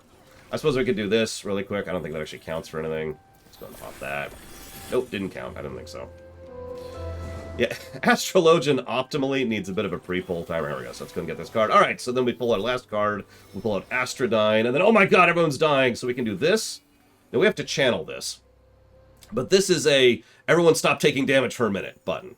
It actually lasts for quite a while. It's a full 20 seconds of just everyone here stop taking damage. This is a really wonderful ability to use when a boss is doing one of those unavoidable AoEs, especially if you know what's coming. An even better thing to do is to pop this on the ground. By the way, did you see the size of that AoE? And then let that sit there while you're doing that. You can also pop this to just do an AoE heal. You can do this to do an AoE heal and also bubble and also hot. This is an AoE hot. You can do this to make sure one person in particular stops taking damage for a minute. This is a dot, which is also a bubble. This is an instant cast, which is also a hot, which is also a bubble. Then you could pop this thing after you've done all that. Do this to do some AoEs on everyone, and then pop this again to proc off of all the heals you just did to do even more done. Then you could do this to do everything you just did, except with even more procs on top of everything that you just did in order to put even more hots and more heals on everyone, while doing it all instantly because you have light speed, which is absolutely broken, by the way. You get it? Astrologian has buttons for days for when things go wrong. That is exactly what Astrologian is good at. It's one of the reasons I enjoy it as a healer. Because that's what I'm best at healing. Filler healing, I'm honestly not all that good at it. When things are going bad and half the raid is wiped, that's when I'm a good healer. Let's see if I can pull myself out of combat here. Okay, we're good, we're good. So that's Astrologian. Well, let's go ahead and do White Mage next, which is also very fun. Let's make sure we're actually at our proper gear. There we go. So White Mage is kind of like Astrologian, but even more so, if that makes any sense. Astrologian is probably my least favorite healer mage to DPS on. Yeah, you dot. You've got glare, which is glare. It looks very cool. And of course, you've got arguably the best AoE in the game. Now, the problem is this is also a PB AoE, so you notice how it's coming up around me, so I have to actually be up here in the melee in order to get full use of this. But the reason Holy is so damn useful is not just because of the damage, and not just because it's doing its big thing, but because it has a stun proc that goes along with it, which is extraordinarily useful on trash. Yeah, Holy is, for all intents and purposes, a heal. This is why I say it is the best of the AoEs. It has a bunch of filler stuff. We've got Hot. Whoops, hang on. Let's actually switch up to my proper bar here. So most of the... You notice my flower is slowly growing, so that just builds up over time on the right there. Do you see that? And if you give it a few seconds, we've got one flower up. And if you wait a few more seconds, you can actually see its progress there. We'll have a second flower. Do you see that? And there's also an audio indicator if you got your sound on. So here's your basic heal. This is your filler. It's pure filler. 99% of the time, you should not have to use Cure. Quite frankly, at 80 plus, I have no need for Cure unless I'm really bored. Literally regen and leaning off of the other things is actually more useful. The only reason Cure is actually still on my bar is because I have some stuff macro to it. Cure 2, so let's talk about this. This is actually important. I briefly mentioned this back with Astrologian, but Astrologian's filler heal has a chance to proc its big heal to make it quick. Now that's not really all that useful on Astrologian. It is even less useful on White Mage. It is effectively a noob trap. There's actually several noob traps in this game, and this is one of the bigger ones. Now I just got the proc immediately because of course I frickin' did. So that gives me a free Cure 2. But let me be clear, that's not worth it. So to explain what this is in MMO terms, this is called fishing. So if I was just to sit here and spam Cure 1, what I'm doing is I'm fishing for a proc. I'm trying to get Cure 2 proc. You notice I'm not getting it. Hang on. And I'm just spamming Cure 1 here. Now, fishing is not necessarily a bad thing if it's worth it. The problem is, as you can see by the proc rate, it's not only not worth it, but this is a waste of everything. It is literally more mana efficient and time efficient to just go straight to Cure 2 as your filler. Never mind the fact that all your other abilities are frankly so good that you barely even need to even exist with that. Do you have to be in combat? You have to be in combat for the flowers to grow, I believe, specifically.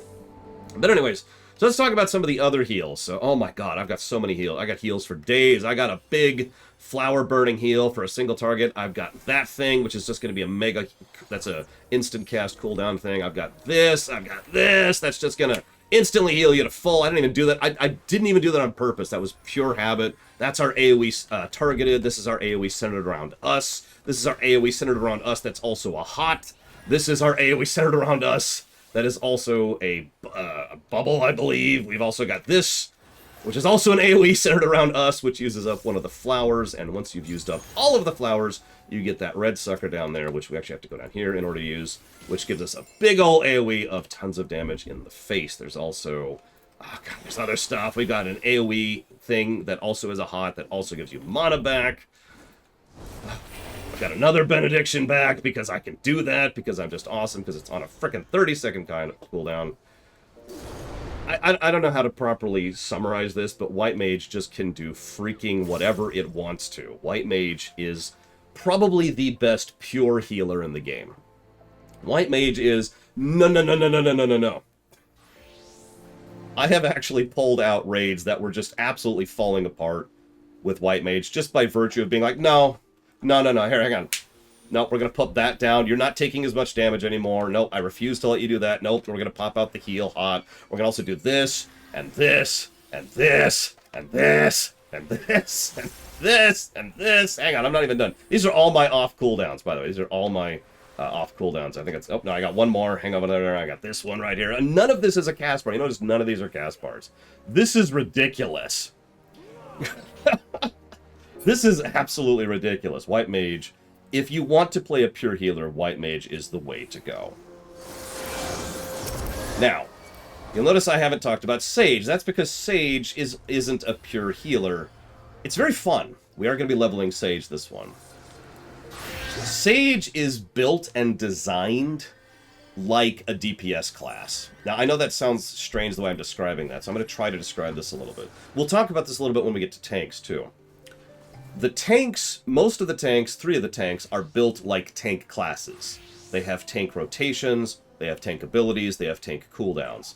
Gunbreaker is actually designed in terms of its flow, in terms of its off-global cooldowns, and in terms of its rotation, is designed like a DPS class. So it's I don't know how to describe it better than that. Its format is different, right? Sage is the same way for healers. Sage is actually designed like a DPS class. And I don't just mean by the fact that your filler is actually a DPS. And I mean this sincerely, your filler healing, we talked about filler healings on each of them, rather than hitting Cure 1 all the time, you just do damage. This is your filler healing. I know you probably can't even tell, but I'm healing racks every time I do this. Now, you only pick one target to be healed by this, but obviously you just pick the tank with that. That also applies to this, by the way. And... hang on, I got one more, and then we got this thing right here. All of that stuff also is healing the entire time. You'll notice this is the only class, the only healer class where I have nothing on my 10 bar, because I don't need to. My DPS abilities are my filler abilities, so I don't need to have the extra hotbar just for my DPS tab. So, we do have a couple of fillers. Now, ironically, the filler heal diagnosis is not bad. It's much better than Cure 1. It's basically the equivalent of Cure 2, just by itself. And you've also got a couple of the abilities I don't want to show off just yet. Let's see, we've got this. This is kind of a filler bubble. It's a really weird bubble. It's a 2-minute cooldown. And the way it works is they get a bubble, and then they take damage, which gets rid of the bubble, but that gives them another bubble. And they just... It effectively is a refreshing bubble, so it's like... like that. So it's nice, but it really, in practice, it feels more like a filler thing. The good news is it's off the global cooldown, so that's a good thing to just kind of toss out when the tank's taking a bunch of damage, or if there's a DPS who's currently getting smashed by something and has a bunch of vuln stacks, it's a good time to go ahead and pop that on them to help them stay alive enough to get an actual heal onto them. So that's cool. We've also got a bunch of other abilities. Can I show off any of these other ones? One of my favorite combos is the generic AoE, which is this. We just do Prognosis. And then we do that thing, which is a big ol' AoE heal. You notice that cost one of our bars. I'll talk about that in just a second. You can also do...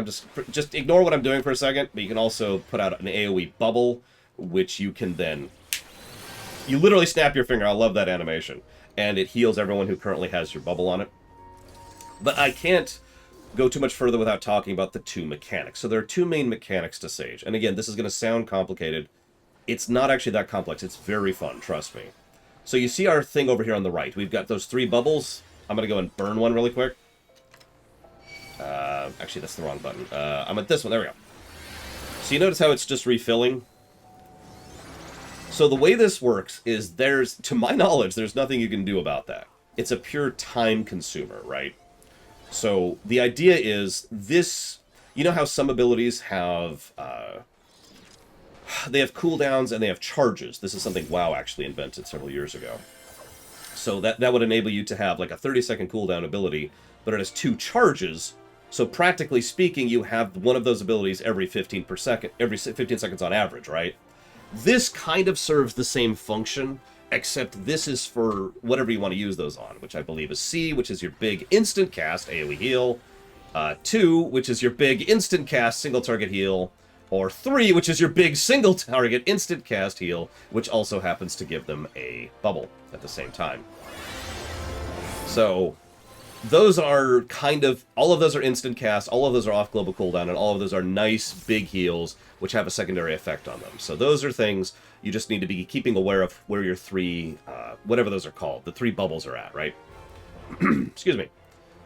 The real thing, though, the real cool part about Sage is you notice 3 of my abilities are currently in proc status, 1, 4, and Z.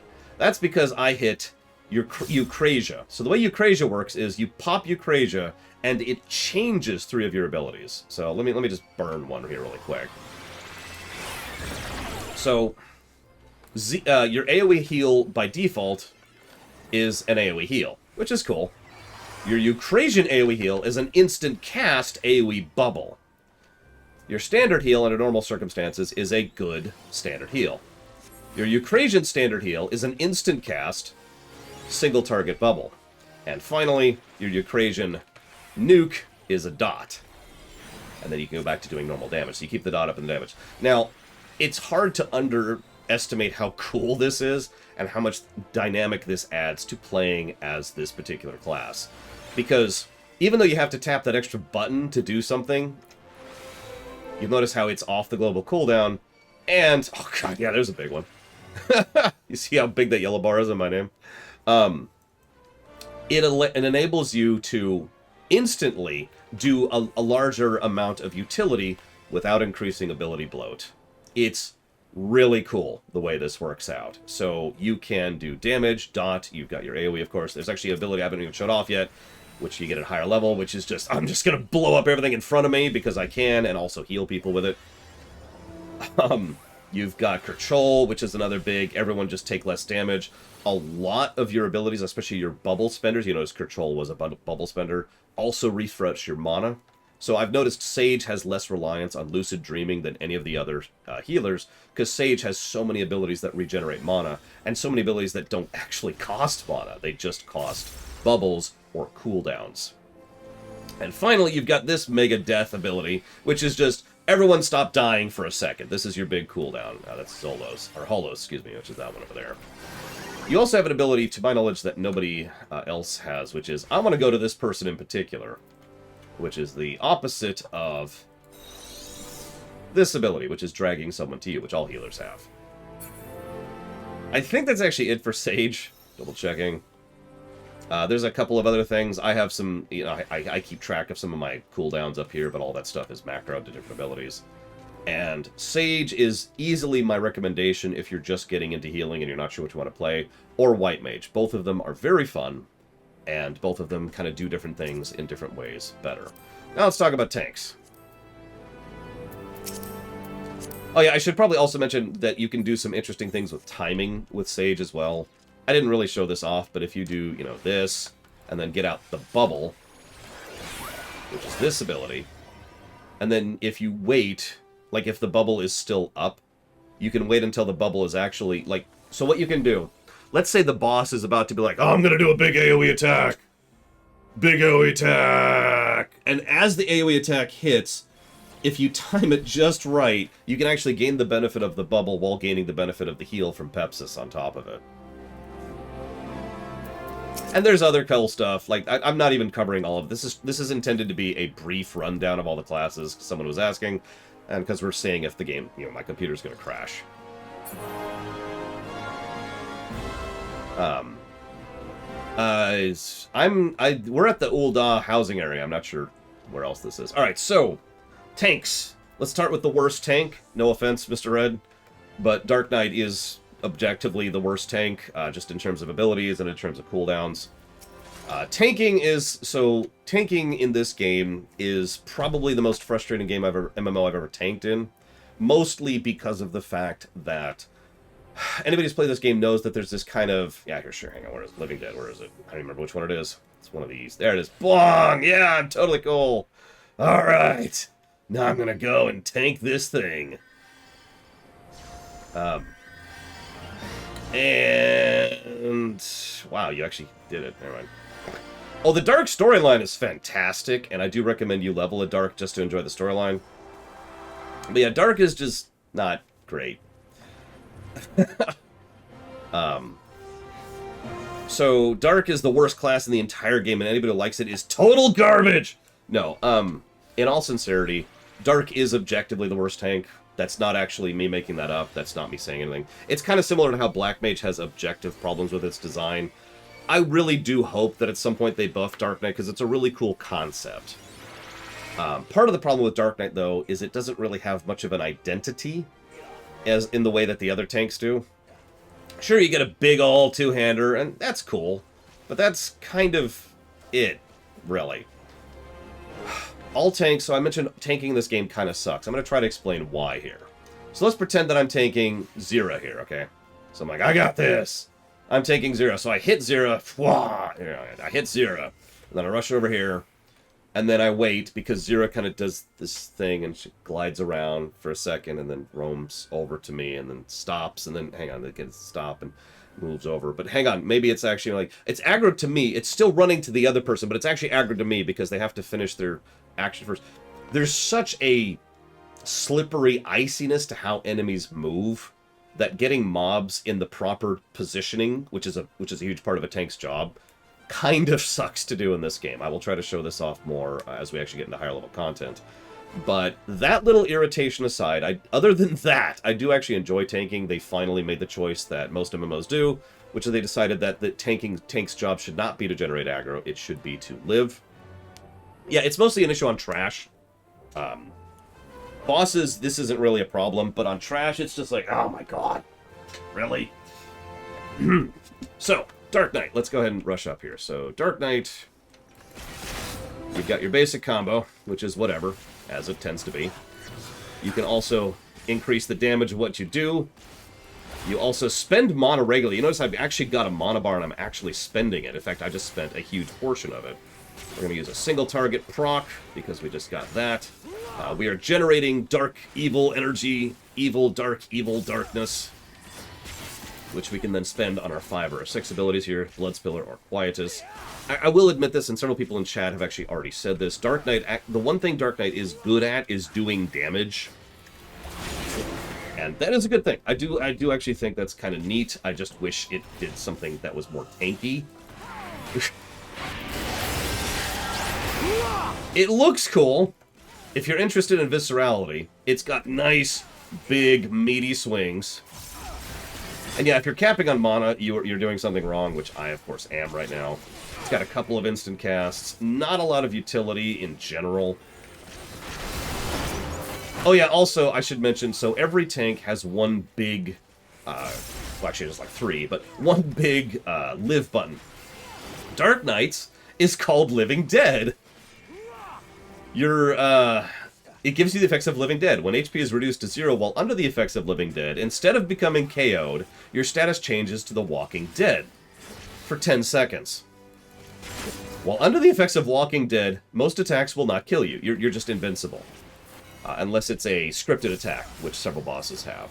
However, if your HP is not restored to 100% before Walking Dead runs out, you die. Now, this is neat and all, but this is a terrible ability. Again, from an objective perspective, from a we're actually trying to beat the boss, what the hell kind of perspective. I actually know, this is more older information, but back when Dark Knight was a little bit newer, and Living Dead was first being used regularly, every now and again you'd see someone hit Living Dead on accident, and they'd apologize for it in chat. They're like, oh, sorry, I didn't mean to hit that. Thud. My bad. I'm gonna go ahead and pop out of this. Believe it or not, that's actually all I've got to say about Dark Knight. It does have some cool viscerality, and it does have the nice big meaty guts swings, you know, but Dark Knight. It's called Dark Knight, Lunarith. Now, I know this will literally never happen, but I actually really wish that Dark Knight and Samurai would swap. Make Dark Knight a full DPS class and turn Samurai into a tank class.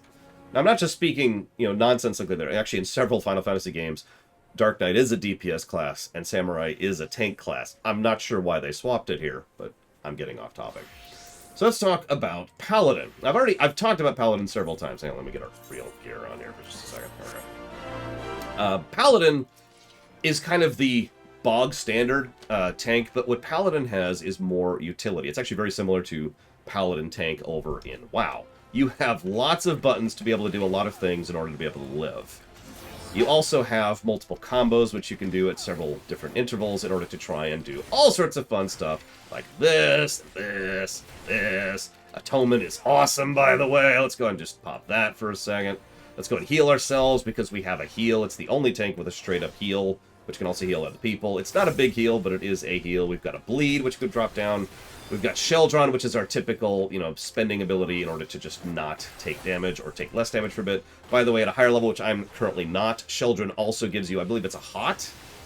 Holy Sheldron. Yep, nope, it gives you a hot in addition to preventing the amount of damage you take. Atonement is so cool. This is really when Paladin comes into its own right here, is when you can just do this and then pop that. By the way, that's off the global cooldown. You've also got the ability to do things like that, or this. And if you feel like it, you can do things like that, too, although you shouldn't do that without proc. Yeah, unfortunately, I haven't seen Holy Sheldron. I know that it's there, because I look at the abilities. Either way, there's just some really... Like I said, and there's also Shield Bash. It's there, in case I need it. It is on the 5 key, which is the button for Shield Bash. You can also put this on someone else to effectively take damage instead of someone else. You can do this in order to reduce the amount of damage someone else can take. You've got... I've already talked about this. This prevents... what's the exact number? It increases your block rate to 100%, and anyone behind you only takes 85% of all damage, so it's a 15% damage reduction. It is a very cool-looking, very useful ability. You, of course, get a straight-up invuln, which is a straight-up invuln instead of killing you after 10 seconds. Divine Veil makes it so that that person can be healed even more. It's got a AoE dot in addition to its standard AoE combos, and of course it's got your typical 30%. Like, I think all the tanks have the 2-minute cooldown, 30% damage reduction thing. I always just bind those to X because that's just your basic, I'm about to get hit in the face, ow, kind of ability. And that's actually kind of it. There's not much to say about Paladin, but it is a good tank. It is a useful tank to have in a group. However, it is extraordinarily boring to play until you get to the point where you actually have the full combo, like I'm demonstrating right now, which, again, is at 80. So this is definitely a stick with it, it'll be worth it kind of a situation, but not something I would recommend for a first-time tanker. Especially given how I love doing this. Just kind of wipe in and out of this, and then kind of get this. Let's go ahead and pop this while we're at it, so I can do this. And then we can finish up with that, just because we can. That's Paladin. I would still probably say Paladin is probably... Well, Paladin is better, objectively, than Dark Knight. Paladin is arguably less fun to play until 80. Oh yeah, Paladin doesn't get a gap closer until freaking 70. It's 74. It's right there, intervene. 74 is when you get your first gap closer, which, in case you're wondering, it's your charge, right? Anyways, so Paladin, as much as it eventually gets good, is not that great. So now we're going to get to the two really good tanks. One of them, of course, is War. God, I love this axe. Behold my axe! Here, I'm gonna show this off one more second. See? Pretty cool looking, right? Big old black and white thing. You know me in black and white, but when you pull it out, it turns even more cool. The best way to describe Warrior is it's the Tank Reaper. So you just kind of smash things in the face for a bit. Pretty normal. Do some pretty decent damage here. You can also just kind of smash things in the face, because, you know, that's kind of your modus operandi. We're just going to smash something else in the face. We're just going to smash something in the face for free, because we can just do that for a few seconds every minute, because we just feel like it. We're just going to absolutely burn the crap out of you while you're smashing something in the face. There's probably a bit of a trend here you're probably noticing. Yeah, Warrior, a lot of Warrior's abilities also include something like a heal. Warrior is probably the actual single best healing class in the game. The WoW equivalent of this is the Demon Hunter tank. They just can solo so much. They can just solo so much. It's actually kind of silly. Yeah, they are a blue healer, and they also do decent damage. Warrior is also very fun to play. They also have a few other things, like, for example, Holmgang. Now, this is funny. Holmgang prevents you from dying, but it doesn't kill you after 10 seconds. And, of course, Shake It Off, which gives a couple of things to everyone nearby. And so Shake It Off is interesting. It absorbs 15%, so it gives everyone nearby a buff, right? However, the cool part is, if you have Thrill of the Battle, Vengeance, and Raw Intuition, which is some of the procs that you see me pulling up here as I'm going through the damage, that also increases the damage absorbed by using those buffs in order to buff everyone else instead of trying to use them for the procs. Make sense? So you can strategically use your procs for more damage, or you can use them for that thing. And yeah, Shake It Off and Holmgang are both very, very useful abilities. I haven't even shown off the big one, which is that ability, which not only reduces the damage I take, but also delivers an attack every time I suffer physical damage, which is great for holding aggro on big old meat packs. Also, we've got that massive big thing in the seconder. I'm just going to summon some saw blades on something in the face. I suppose I should show off the AoE a little bit here, because we do have an AoE. It looks like that. I don't feel like I need to add anything to the fact that this is my AoE, is literally spinning my axe in the air. Yeah, let's generate a little bit more of that. And then we also got the AoE of that ability, which looks kind of like that. I think you get the idea. Warrior looks cool, is cool, heals itself, has good damage, and has good livability. Warrior is probably the actual best tank in the game. Yeah, the only downside of Warrior is the fact that you do have to have... your overpower is a cone, which honestly just sucks. I don't have anything else to say about that. Now, you're probably thinking, well, hang on, if Warrior's best, why do you level Gunblade? Well, because Gunblade is more fun. Gunblade is the DPS class. I've actually already talked about this. It is designed in almost every way to function as a DPS class, in the way that it can just kind of do things like this, where it has its own abilities, which proc its own abilities, off its global cooldown, going through a completely separate and new combo that you proc in the middle of your existing combo. Every, I think it's 30 seconds. You've also got a dot you can put up, which also buffs you. You've got true AoE, which is awesome. You've got this, which is a fantastic AoE. You've got several abilities to use your cartridges. You only get 2 cartridges, but you generate cartridges very quickly. You can also spend the cartridge. And notice that that combo ability, that second combo I just mentioned, is already back, and we're already doing it again. You've also got the dash I mentioned. There's actually a self-heal. It's a very minor self-heal. It's nowhere near as good as, say, the Paladins, but it's also a hot and an instant cast, so it's a little bit easier to use in the middle of combat. You've got several off-cooldown abilities, which you just use to weave even more things. Apparently, you get even more of these in Endwalker when we get past 80, so I'm looking forward to that. We've also got an AoE bullet user. They have Nebula, which is just very, very basic, 30%, blah, blah, blah, blah, nothing cool there. Heart of Light, which is a pretty cool thing, magic damage reduced, yada, yada. 90-second cooldown, also nice. And there's also this ability. I don't use this often because I like to save this for when I need it. But Bloodfest, just ability, there's just 2 cartridges. Bam. And that's on a 90-second cooldown. So every 90 seconds, you just get 2 cartridges ready to go. And you see how this is just the, I'm going to just keep shooting whatever's in front of me class. And you see what I mean a little bit as I'm actually showcasing it here, why this feels and is designed more like an actual DPS class, because it is so focused around keeping its combos going and keeping its damage output and weaving in and out of its various off global cooldown abilities, while simultaneously starting up its combos every 15 seconds and just destroying everything in the face. Gunbreaker is very fun to play, but it is a little bit worse than Warrior in terms of practical usage and functionality. It is arguably worse than Paladin. I've heard a lot of debate about that. I'm not sure if that's changed in Walker, but it is very fun. It is certainly a good tank regardless. And that's the tanks. Whew, okay. I think that's everything. Let me look at my list here. So we did Gunbreaker, Astrologian, Dancer, Dark Knight, Warrior, Paladin, Red Mage, Sage, White Mage, Reaper, Scholar, Samurai, Monk, Ninja, Dragoon, Machinist, Summoner, Bard, Black Mage, Blue Mage. That's everything. Okay. I hope you've enjoyed this breakdown of the classes. I think I'm just going to call this VOD The Classes. It's just the class breakdown. So here's the crafters. No, we'll talk about that later. We'll talk about that later. Here, here's Miner. You look like this. Wait, that's not my Miner. No, I guess that is. Okay, yep. So this is Botanist. Yep. This is Fish. You got a fish. Very important. Let me pull up my fishing pole. I'm ready to fish.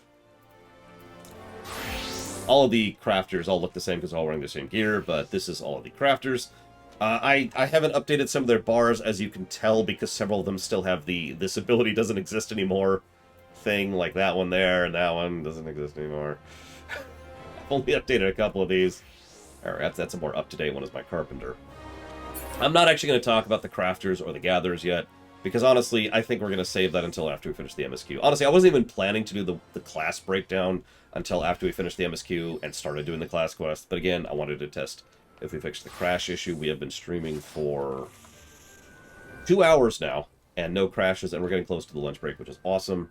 So I think we've done a good job of fixing it. God, fingers crossed, I really don't need that kind of a bug in my system right now. I'm 90% certain it was OBS, the new OBS system. So that's whatever. Oh, by the way, check this out, by the way. Look at my freaking buzzsaw. This is my weapon as a carpenter. I can't even get a good shot of it. Look at this thing. Look at this thing. That's my weapon as a carpenter. Why is this my weapon as a carpenter? Explain this to me. I think I can actually do some damage with this thing. Oh god, I accidentally killed, who is that? That's Zedslayer. She's dead. That's okay, I'll save her, I'll save her. I'll save her as a sage. Oh, no, I don't have the mana. Shoot! It's okay, I'll save her as a red mage. I'll be even better, hang on. Wait, she's gone. She's gone. Well, we lost her. She's dead. Tell me about it, Edric. Thank you, though. I'm glad it's good. Culinarian, I'll just show these off really quick. Check it out. So your weapon as a Culinarian is this saucepan. I can't even get a good shot of these things. There you go. That makes sense. Okay, yep. Blacksmith, you know. Got a little hammer. Yep, not that tracks. Goldsmith. You got a very small hammer. Precision, obviously. There's, what is that? Leatherworker. You know, you've got, I actually forget what that's called, but it's the thing you use on the actual leather. That makes sense. Alchemist. Come on. There we go. Alchemist has, I don't even know what that thing is. Don't ask me. Don't ask me what that thing is. Weaver has actually a portable loom. I'm not even sure how that works. Is that a thing in real life? Is there such a thing as a portable loom? Armor gets a thing. All of this makes sense. And then just the carpenter just has of all of them. I love it. While we're here, I might as well show this off. So it's the miner. It has this cool little fold-out axe thing, which actually folds back in when you go there. Botanist has this weirdo, just, I don't even know what to call this, like, that's the actual axe to chop lumber with. That's what you do with that. And I've already shown off this one. That's the Fisher one. And that's everything. That's everything. That's actually everything. There's nothing else. We're done. Actually, I think I missed some of the crafting classes, but I don't care. Let's go at least try to get caught up a little bit. Here, let me leave group. Let me try to get caught up a little bit in the classes so we could get started, because I do want to make some progress in the MSQ today. The gun, here's the gun. This is gun. By the way, Maverick, if you're watching this, you want a simple gun. Honestly, this is probably the best gun that doesn't look all flashy. In fact, this is actually my transmog for my gun. It is, in fact, the actual gun I'm using. It's the Fummelhot. It's the level 80. You've finished your class quest, and you finished the MSQ 80 weapon. Yes, the gun is good. The gun is good. And that's my recommendation if you want a decent gun, because all of the other guns I was looking at yesterday are not going to help you out with that one. So, hey, look, I'm a Dragoon. Where the hell am I? No, don't suspend. Where am I? Where am I? Tribone! Yeah. So we beat Ifrit! Right! We did it! We defeated Ifrit. The world is saved. We've just killed a god, technically. They're going to keep saying that. Honestly, I think they're overstating the case a little bit. Ifrit's turbo dead. We'll never see him again. Twice. Actually, I think we see Titan more than that. You did it! Come, rest a while. You'll have no better opportunity. After witnessing their god's ignominious defeat, the Amalja will be less inclined to risk our wrath for the time being, at least. Now, where were we? Yeah, I was in the process of apologizing. I do hope you can forgive me. I arrived too late to be of use to you or the abductees. They may be whole of body, but the same cannot be said of their minds. For once a man is tempered, but it ill suits me to dwell on the negatives. Amidst all our misfortunes, there is reason to rejoice. Ifrit is slain by your hand. So I'm going to pause for a second. I know I said I'd continue this, but I actually have a speech prepared, literally, for this. Give me just a second. I can actually find my own speech here. Let's see if I can get this to load properly. I might have to actually do this in order to make it load. So, I actually put some actual thought and work and effort into an essay. And I specifically focused on World of Warcraft and Final Fantasy XIV. Now, this essay is debating the lore significance of how many player characters there are, okay? Now, let me go ahead and give you the results first, and then I'll walk you through the logic. World of Warcraft has multiple players in lore. Probably somewhere around 24, 25-ish. FF14 is 1. Now, let's walk through the specifics here. In World of Warcraft, the first thing you have to consider is the thematic significance of both games. WoW, based on Warcraft, has always been about one large armed force fighting another armed force, aka the RTSs, which were developed into dungeons and raids. This is not simply a gameplay feature, it is a thematic feature. Similarly, Final Fantasy has always been about a party. A small party, usually 3 to 5 people, taking on someone. Based solely on the core thematic essence of the two franchises, we already see that WoW is more inclined towards having a large group of PCs than Final Fantasy XIV is. But let's go into the specific logics. Now, there's a lot of in-lore statements and cutscenes that help codify what actually happens, and things that aren't just cutscenes or jokes or references or whatever. Now, in WoW, we do know that as of Legion, each class has at least one distinct person who was specifically involved during the 3rd Legion invasion. Thus, at an absolute bare minimum, we have in-lore evidence that in WoW there are 12 PCs right off the bat.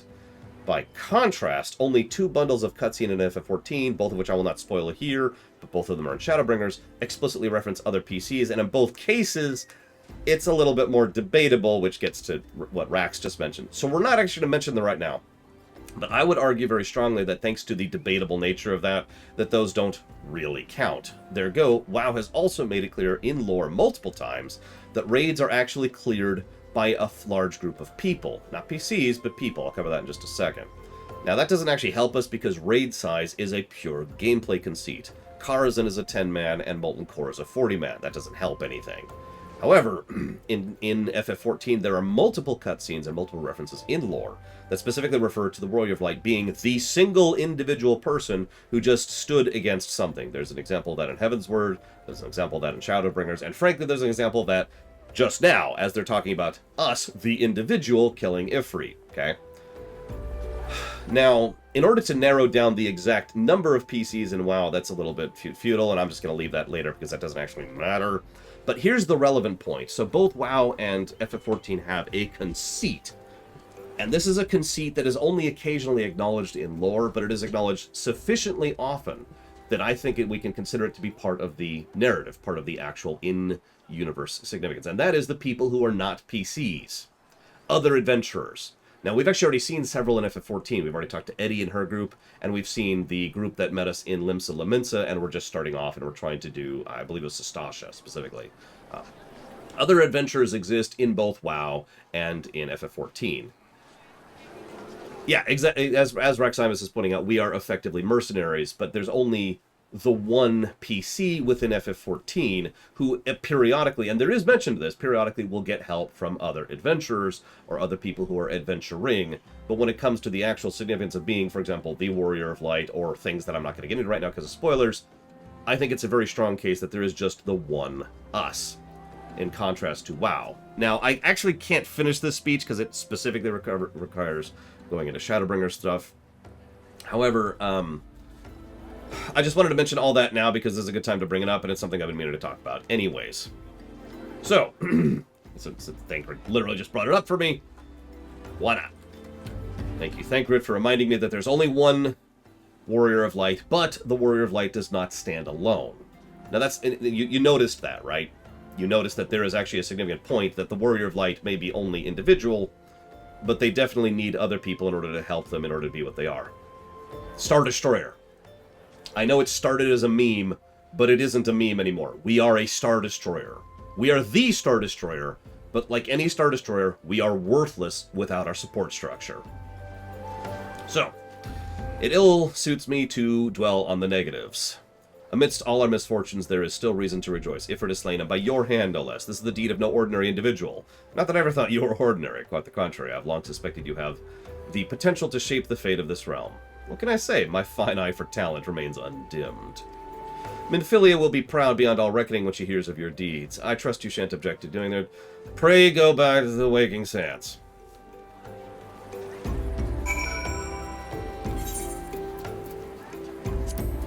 And yeah, the Warrior of Light is not the only person with the Echo. The Warrior of Light is just the only Warrior of Light, if I'm making that distinction clear. If I was to phrase this a different way, Cloud is the only main character of FF7, but he's not the only party member, if I'm describing this correctly at all. By contrast, in World of Warcraft, Cloud, WoW would be closer to,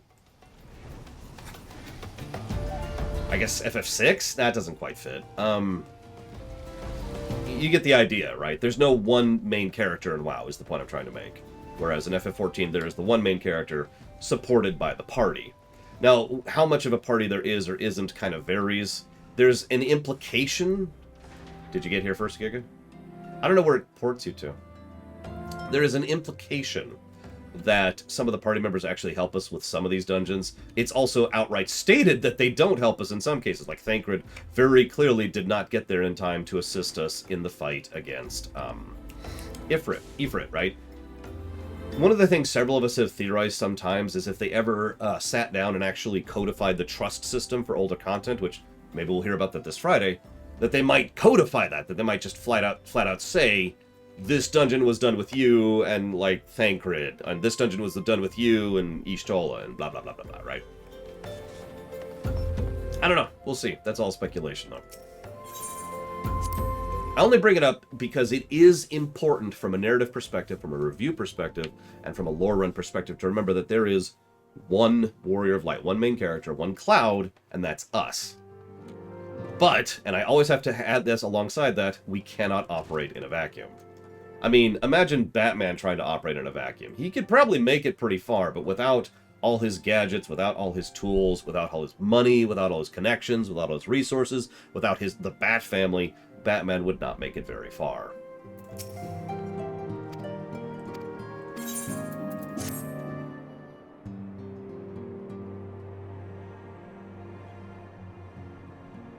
Nope, no voice acting. I'm always waiting because it's so inconsistent. My late arrival nearly cost Lore his life. I wasn't there when the Amalja took him prisoner. And I wasn't there when they served him to Ifrit. Yes, by some miracle he survived, but that does not excuse the fact that he should never have to face such dangers and lows. I have failed him utterly. Don't worry, Thancred. It's not the last time you'll fail us all. Sorry.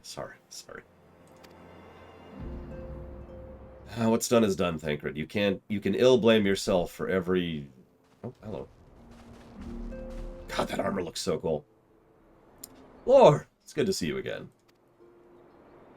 Impeccable timing, my friend. I just finished regaling Minfilia with your heroic exploits.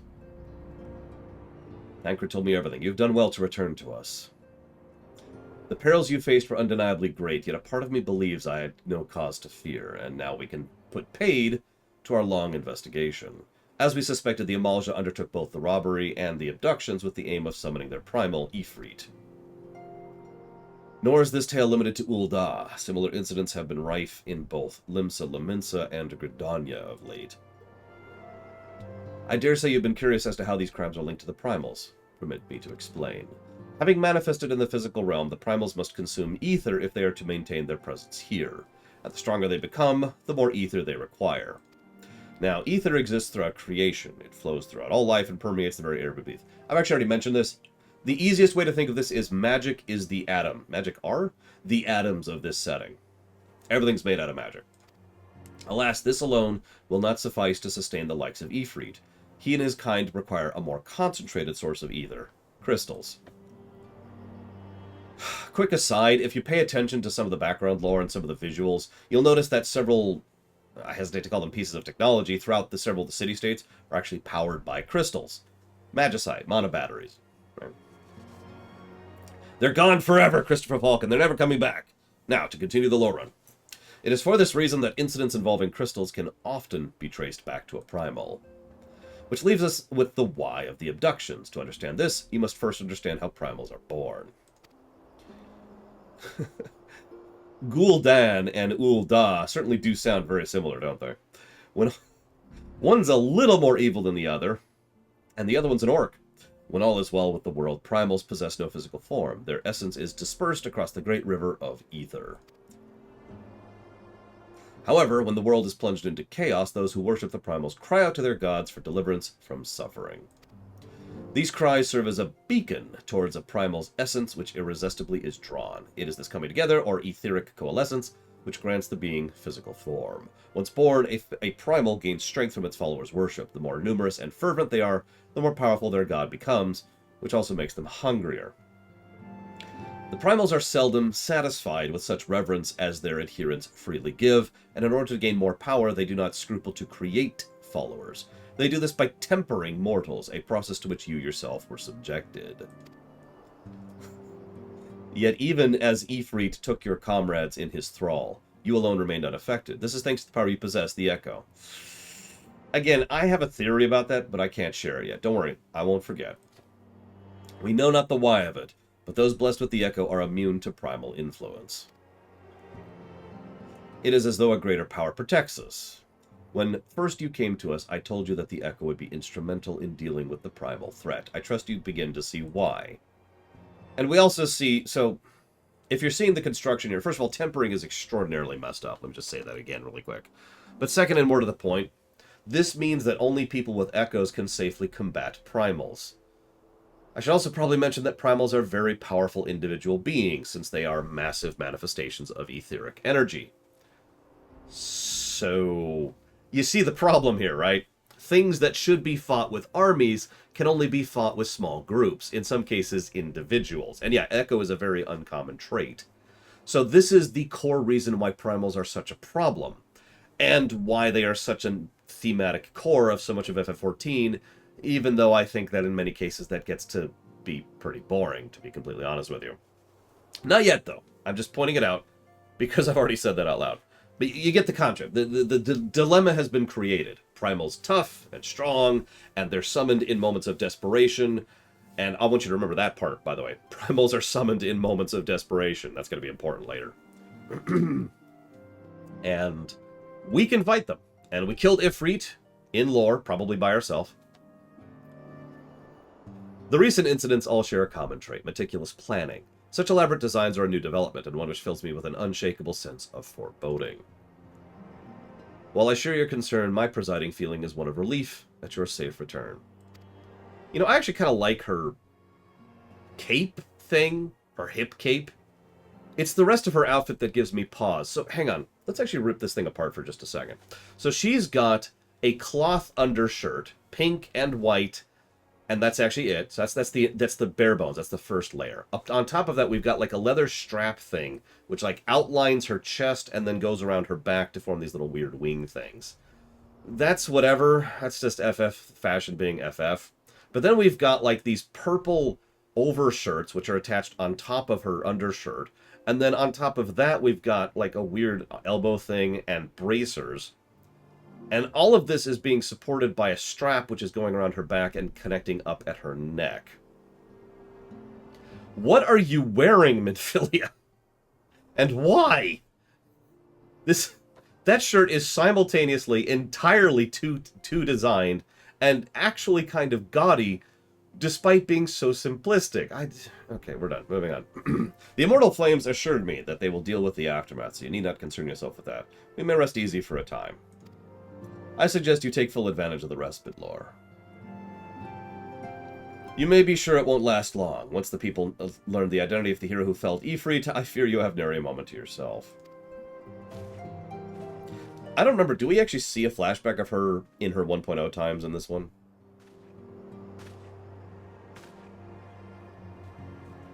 Whether she intended to or no, Minfilia neglected to tell you something.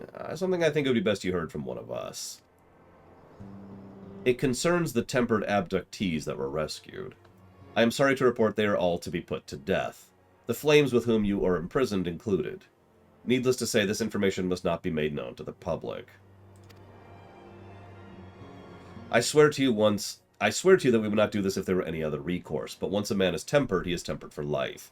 His very existence lends strength to the primal whom he cannot choose but to worship. So we Scions continue the fights and no more innocents may be sacrificed. So yeah, they have to execute the people who are tempered because there's no other solution. Their very existence is actually a danger at that point. This is kind of horrible. And by kind of, I mean one of the most horrible things in the setting. In many ways, it actually reminds me of The Matrix. Everyone who is not unplugged is, by definition, someone who is a threat, because they are a potential vessel for an agent. And yeah, I was actually going to say Warhammer 40k is another parallel that can be drawn here. Anybody who is a little bit too psychically connected, or a little bit too close to the warp, is at threat for demonic possession. This is also something that comes up in... This is a common fictional thing. Now I'm thinking about. In Dragon Age Origins, there's another similarity here, which is when a mage, well, has the possibility pretty much at any time, regardless of their age, of being possessed by a demon. Or a spirit. If there's even a difference between the two things. Now, this is messed up. But the real core problem here is, to my knowledge, there is no actual solution here. There's no other way. You're right, Wheel of Time. I didn't even think about that one. There's no actual possibility of this going any other way or better. Not at the moment.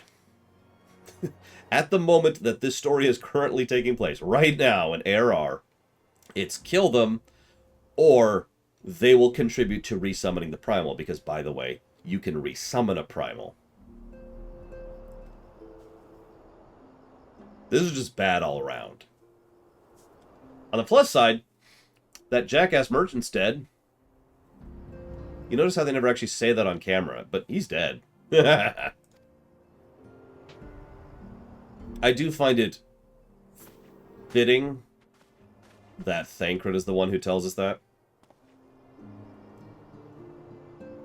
Yeah, gods forgive me. How many more lives? Louis Sois would never have allowed this to happen. Agreed, Blade Torval.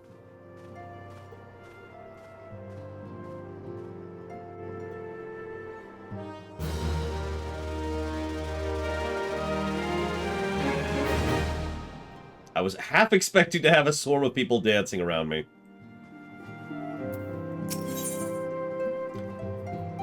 Yeah, anyways.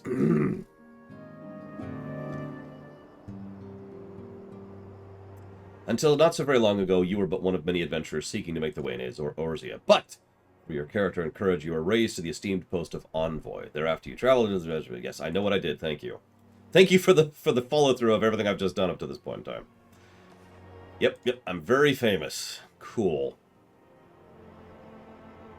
By the way, keep that in mind. We're famous now.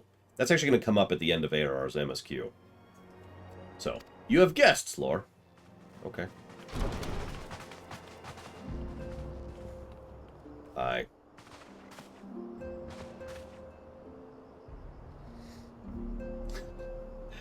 Lady Minfilia, radiant as always. I am given to understand the Scions of the Seven Dawn have but recently welcomed a new hero into their midst. I'm here on behalf of Maelstrom, Grand Company of Limsa Laminsa, to offer said hero a place of honor in our ranks.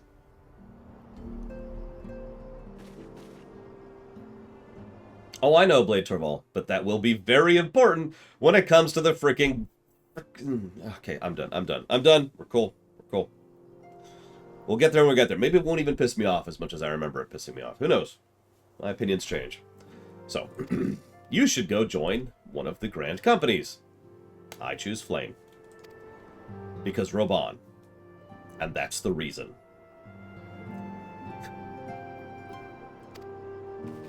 Yes, Tataru is panicking for food. Yep, please join us. Okay, cool. Please join us. Cool. Please join us. In all honesty, I was actually kind of torn between Flame and Maelstrom. I would never join the Adders.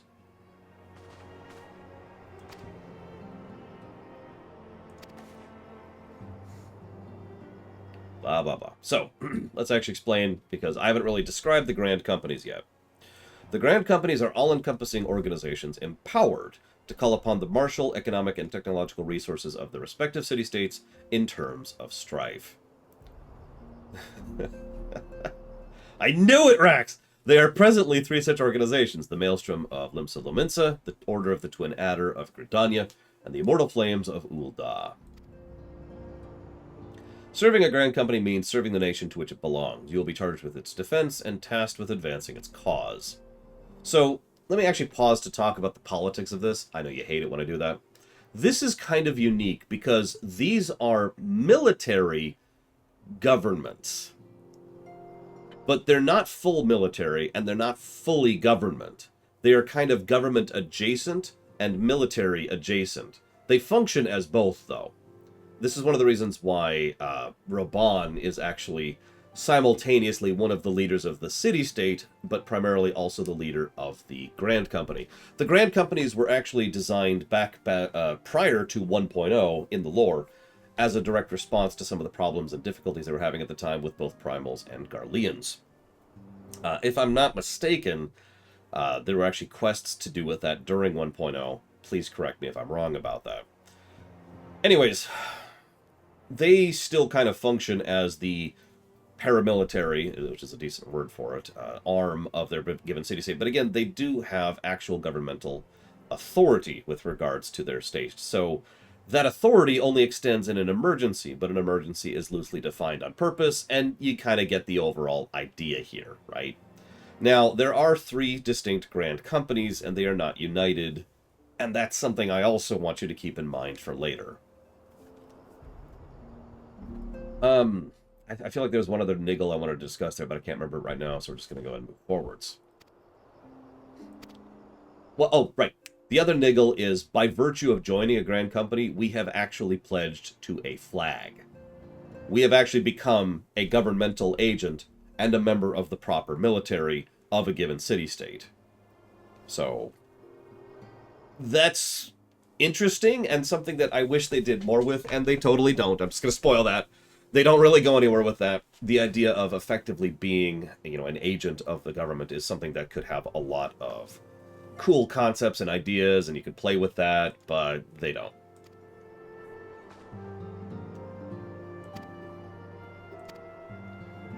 Please stop calling Minfilia hot. Yeah, the Grand Companies are more of a mechanic than they are a story thing. I've actually already shown off some of the gameplay aspects thereof. The company you pledge for is the one you fight for in PvP sometimes. The one you pledge for is the one that you can do missions for. I've actually shown off a little bit of that. The squadron missions you do will be on behalf of that Grand Company, so your squadron... Yeah, I mentioned that earlier, squadrons. We will be showing that off. That is actually a literal squad of military troops that you command. That's why I am a captain within the Flame, because I actually have advanced in rank. There's a couple other things that it's used for. It's mostly not really relevant anymore. The Grand Companies have kind of fallen out of the wayside in the last few years, and honestly, that's okay. They've gone other directions with it. That's fine. Minfilia is just telling you everything I've just told you. Here's a link pearl. Oh, I should talk about link pearls. And link pearls are a thing that Polikas Jalou just did. Hang on, I saw that. Lord Diablo 1, thank you very much.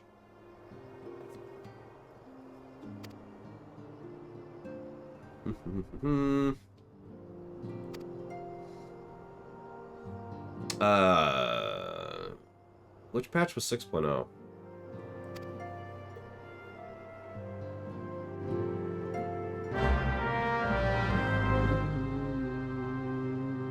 Oh, Endwalker. Okay, well, I don't know about that then, obviously. I don't know the numbers. I don't even know the numbers of WoW's patches. I couldn't tell you the numbers of FF14's patches. Where's Totaro?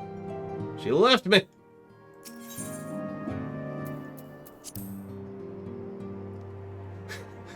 I love the chat. What's 6.0? Ew! Oh, okay.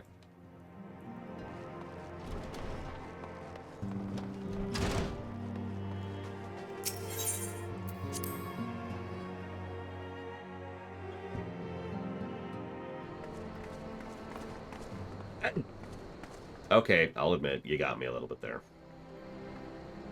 Let me just get around that. There we go. Sorry about all the attention you're getting, Laura. I might have sung your praises a little too loudly and often to too many people. Yes. So, God, this is actually kind of the... I don't want to call this filler, but this is the filler quest. Go to each of the 3 city-states. And, like... Okay. Let's just go to the city-states. Let's answer some questions while we do this very filler quest I have very little to talk about. Okay, hang on. Blah, blah, blah, blah, blah. Zach Taft says, hang on. Boop, boop. Let me move this up here so I can read it while moving. There we go. It's the first time you look at your books. It's the first time I want to know the particular pylum of low-life deviants is using my weapons. Well, they're not criminals. The Pentagon is one of your big clients. Okay. I disagree with that. The Pentagon are totally criminals, but that's neither here nor there. Jesse Ward says, I don't know what the term is for it, but in this game, is the Smith Enchanter a viable build? Galleons are another matter altogether. So much for our alliance. Voice acting? It's sunk beyond the seabed.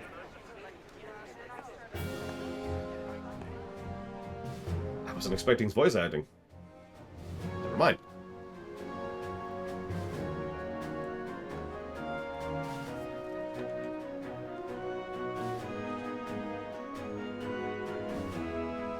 Brothers and sisters of the sea, hearken unto me.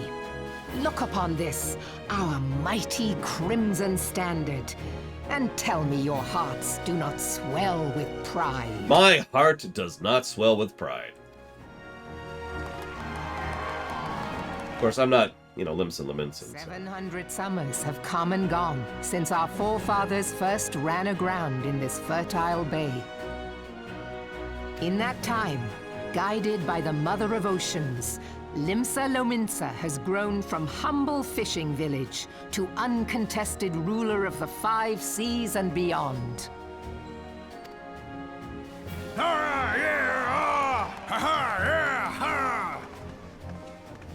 Hey, who are those two? Did you look as the Admiral bid you? It is a rather stirring standard, I must say. Oh my god! Oh my god, I forgot. I forgot what he sounded like. That's so terrible. No wonder I didn't like him until Heaven's Word. Wow, okay, I need a moment. Holy crap. Oh my god. I should probably mention really quick that I like Alphino quite a lot as a character. I mean, I like most of the party, so that's whatever. But, wow! Okay. So yes, this is the twins that I have jokingly called sisters. It's actually a running joke in-game.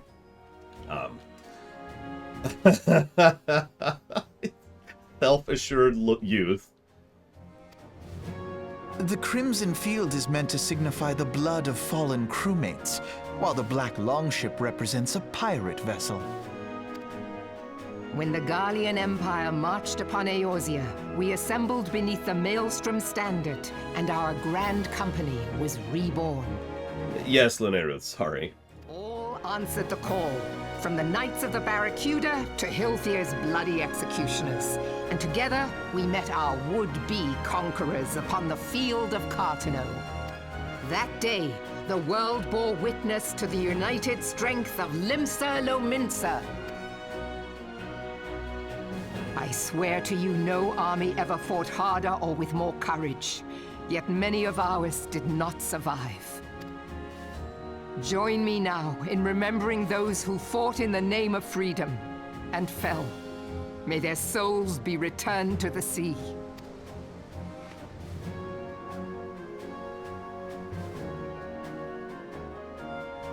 Freedom. Yes, they have always been rather fond of their freedom. Much as the beast tribes have. Small wonder. Beneath the surface, one would struggle to tell them apart. Are they even color-coded at this point? 5 long years since the calamity struck. 5 long years of tireless rebuilding. Yet still the wounds of the calamity fester and weep. But when I stand atop the mizzenmast and gaze out upon our battered and broken vessel, I see an undying spirit.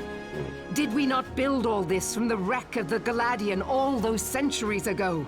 Shall we not do so again? Yet there are those who would see this ship of ours sink beneath the waves of the restless Rotano. The Sahagin creep ashore seeking blood for their accursed god. Those fishback The Sahagin bastards. have risen? While the mines of Ogomero spew forth kobolds who push ever south, despoiling our lands as they go. These savage beast tribes will be the first waves to crash against our creaking hull. And behind them swells the grim tide of the Garlean Empire. Even now the Curs fly their flags within our borders. Doubt not, but that they will be upon us ere long. We are well nigh surrounded.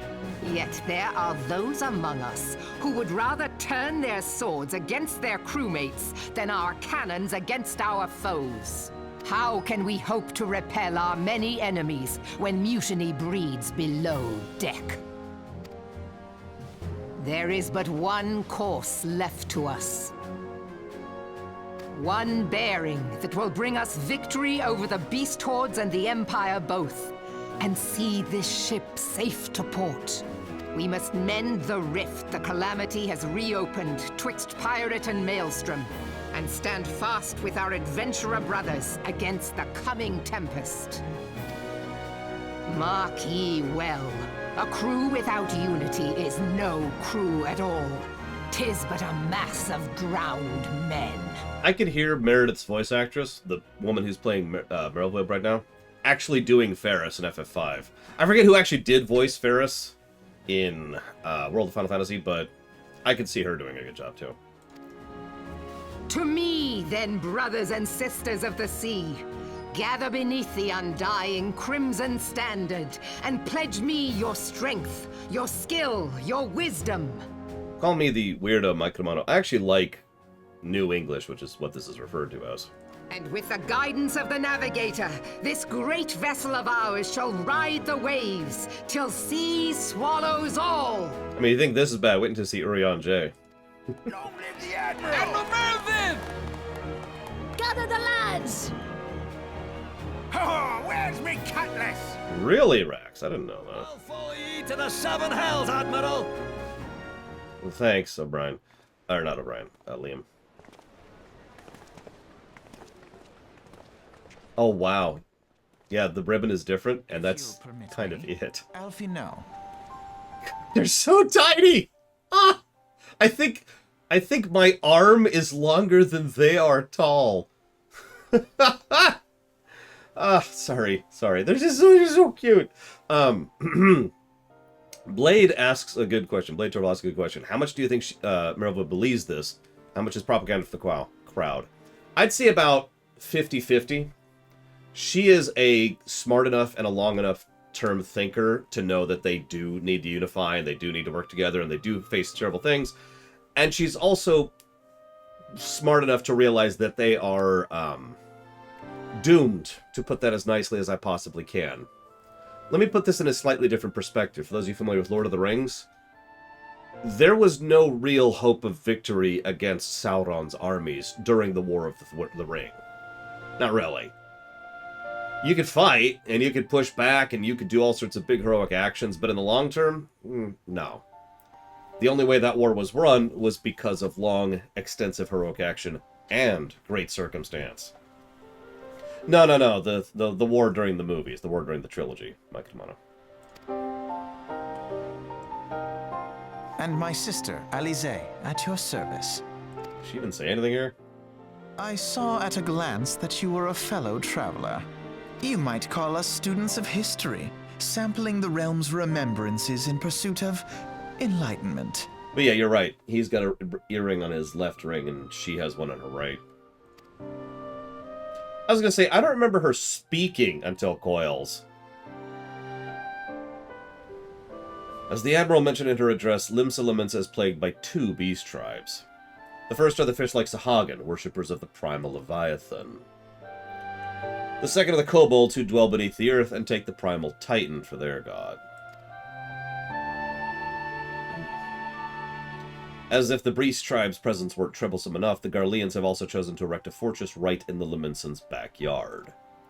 And that's not to say of internal strife. As a nation of pirates, there is no end to blood feuds between the various factions, and while they fight amongst themselves, the Garleans whet their blades and watch. As if the Laminsons are to have any, if the Laminsons are to have any hope of withstanding the Empire, they must first resolve their own affairs. Differences must be set aside, and the primal threat must be dealt with once and for all. I hate their pants. To this end, I expect they will soon take decisive action against the beast tribes. Mark my words, the Maelstrom Standard will be drenched a deeper shade of crimson ere long.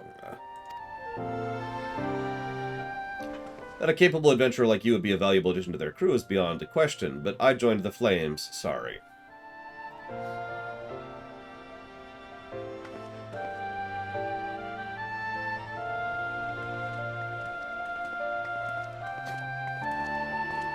Anyways, so, okay, this section of the story is weird, because on the one hand, there's a bunch of dead people, as there should be. I can't get it. I'm out. I'm out! But on the other hand, yeah, I know, right, Zero? On the other hand, okay, they didn't follow me. We're safe. We're safe. We can just take a side here. Enjoy some peace and quiet. Yeah, it's a huge lore dump. This section is a huge lore dump on a lot of the things that they have inferred so far, but also that they just lay out with regards to the to the situation with the primals, the Garleans, the city-states, and the beast tribes. And it just kind of buckets the exposition over on your face. I don't mind it per se. We'll kind of gauge it as we go. But the thing that I don't like about this, when you're telling a story, how you tell a story, what is that emote anyways? I've seen it a bunch of times. How you tell a story is important, because how you tell a story infers how the viewer takes it. Let me explain what I mean by that. If you focus on something several times, the viewer is automatically inclined to think it matters. If you only have, how do I not have that from Squadrons? If you only have voice acting for 1 out of every 20 quests in your game, every quest that has voice acting automatically is significant in the eye of the gamer, the player, right? Because there's only so many that has it. You see what I mean by this? Every time, so you, the creator, have in your retinue a tool to decide what you want your viewer or your reader or your player to focus on. Now, the reason this bothers me is they bother to put all this voice acting for the joining the 3 companies quest. The companies don't really matter. As we've already discussed, this is a feature that they have effectively abandoned, that is more of a gameplay conceit and has no real narrative impact. In fact, I'm just going to spoil for you. We get to choose between the 3, it doesn't matter, and then we immediately move on to stuff that has nothing to do with joining the 3, right? Now, it kind of comes up later, but that I honestly think that's more of them being good about following through on plot threads they abandoned, which is something FF14 does semi-frequently, rather than it actually being relevant, you know? It just feels strange that they spend so much time and effort and focus on something that's just kind of there. That being said, I do have a theory about this. I don't think I'm going to ding this on the narrative axis, because we do get some good exposition here. Or at least, that's not true. This is actually bad exposition. But we do get some interesting information. That's a better way to phrase that. I don't think I'm going to ding this, though, because I think what this actually is they originally really wanted there to be a big focus on the Grand Companies, and then they changed their minds at some point. I'm not sure when. I actually think it was after 2.0. I think after 2.0, after they started doing the patch content. Because if you pay attention to the post-ARR patch content, there's a notable shift in direction and tone as they build up to Heavensward. And I think that's when they were like, you know what? Hold on. And I really do feel that's the moment at which the writers sat down and mapped out a lot more of the skeleton of the story. Whereas in ARR, it was a lot more about trying to follow through on 1.0 and to keep people playing the game that was desperately needed to keep the company afloat. That's my opinion on that. But yeah, exactly, Blade Torval. That is exactly my thought. I really feel that that the Grand Companies were going to be the new levies, and then they were like, you know what? So, my take on that overall thing. And again, that's why I'm probably not dinging it, because it's very understandable, and they were just desperately in make something stick mode. Just come on, just go! Okay. We did it, okay. Okay, now we an expansion? Okay, let me think about this for a second.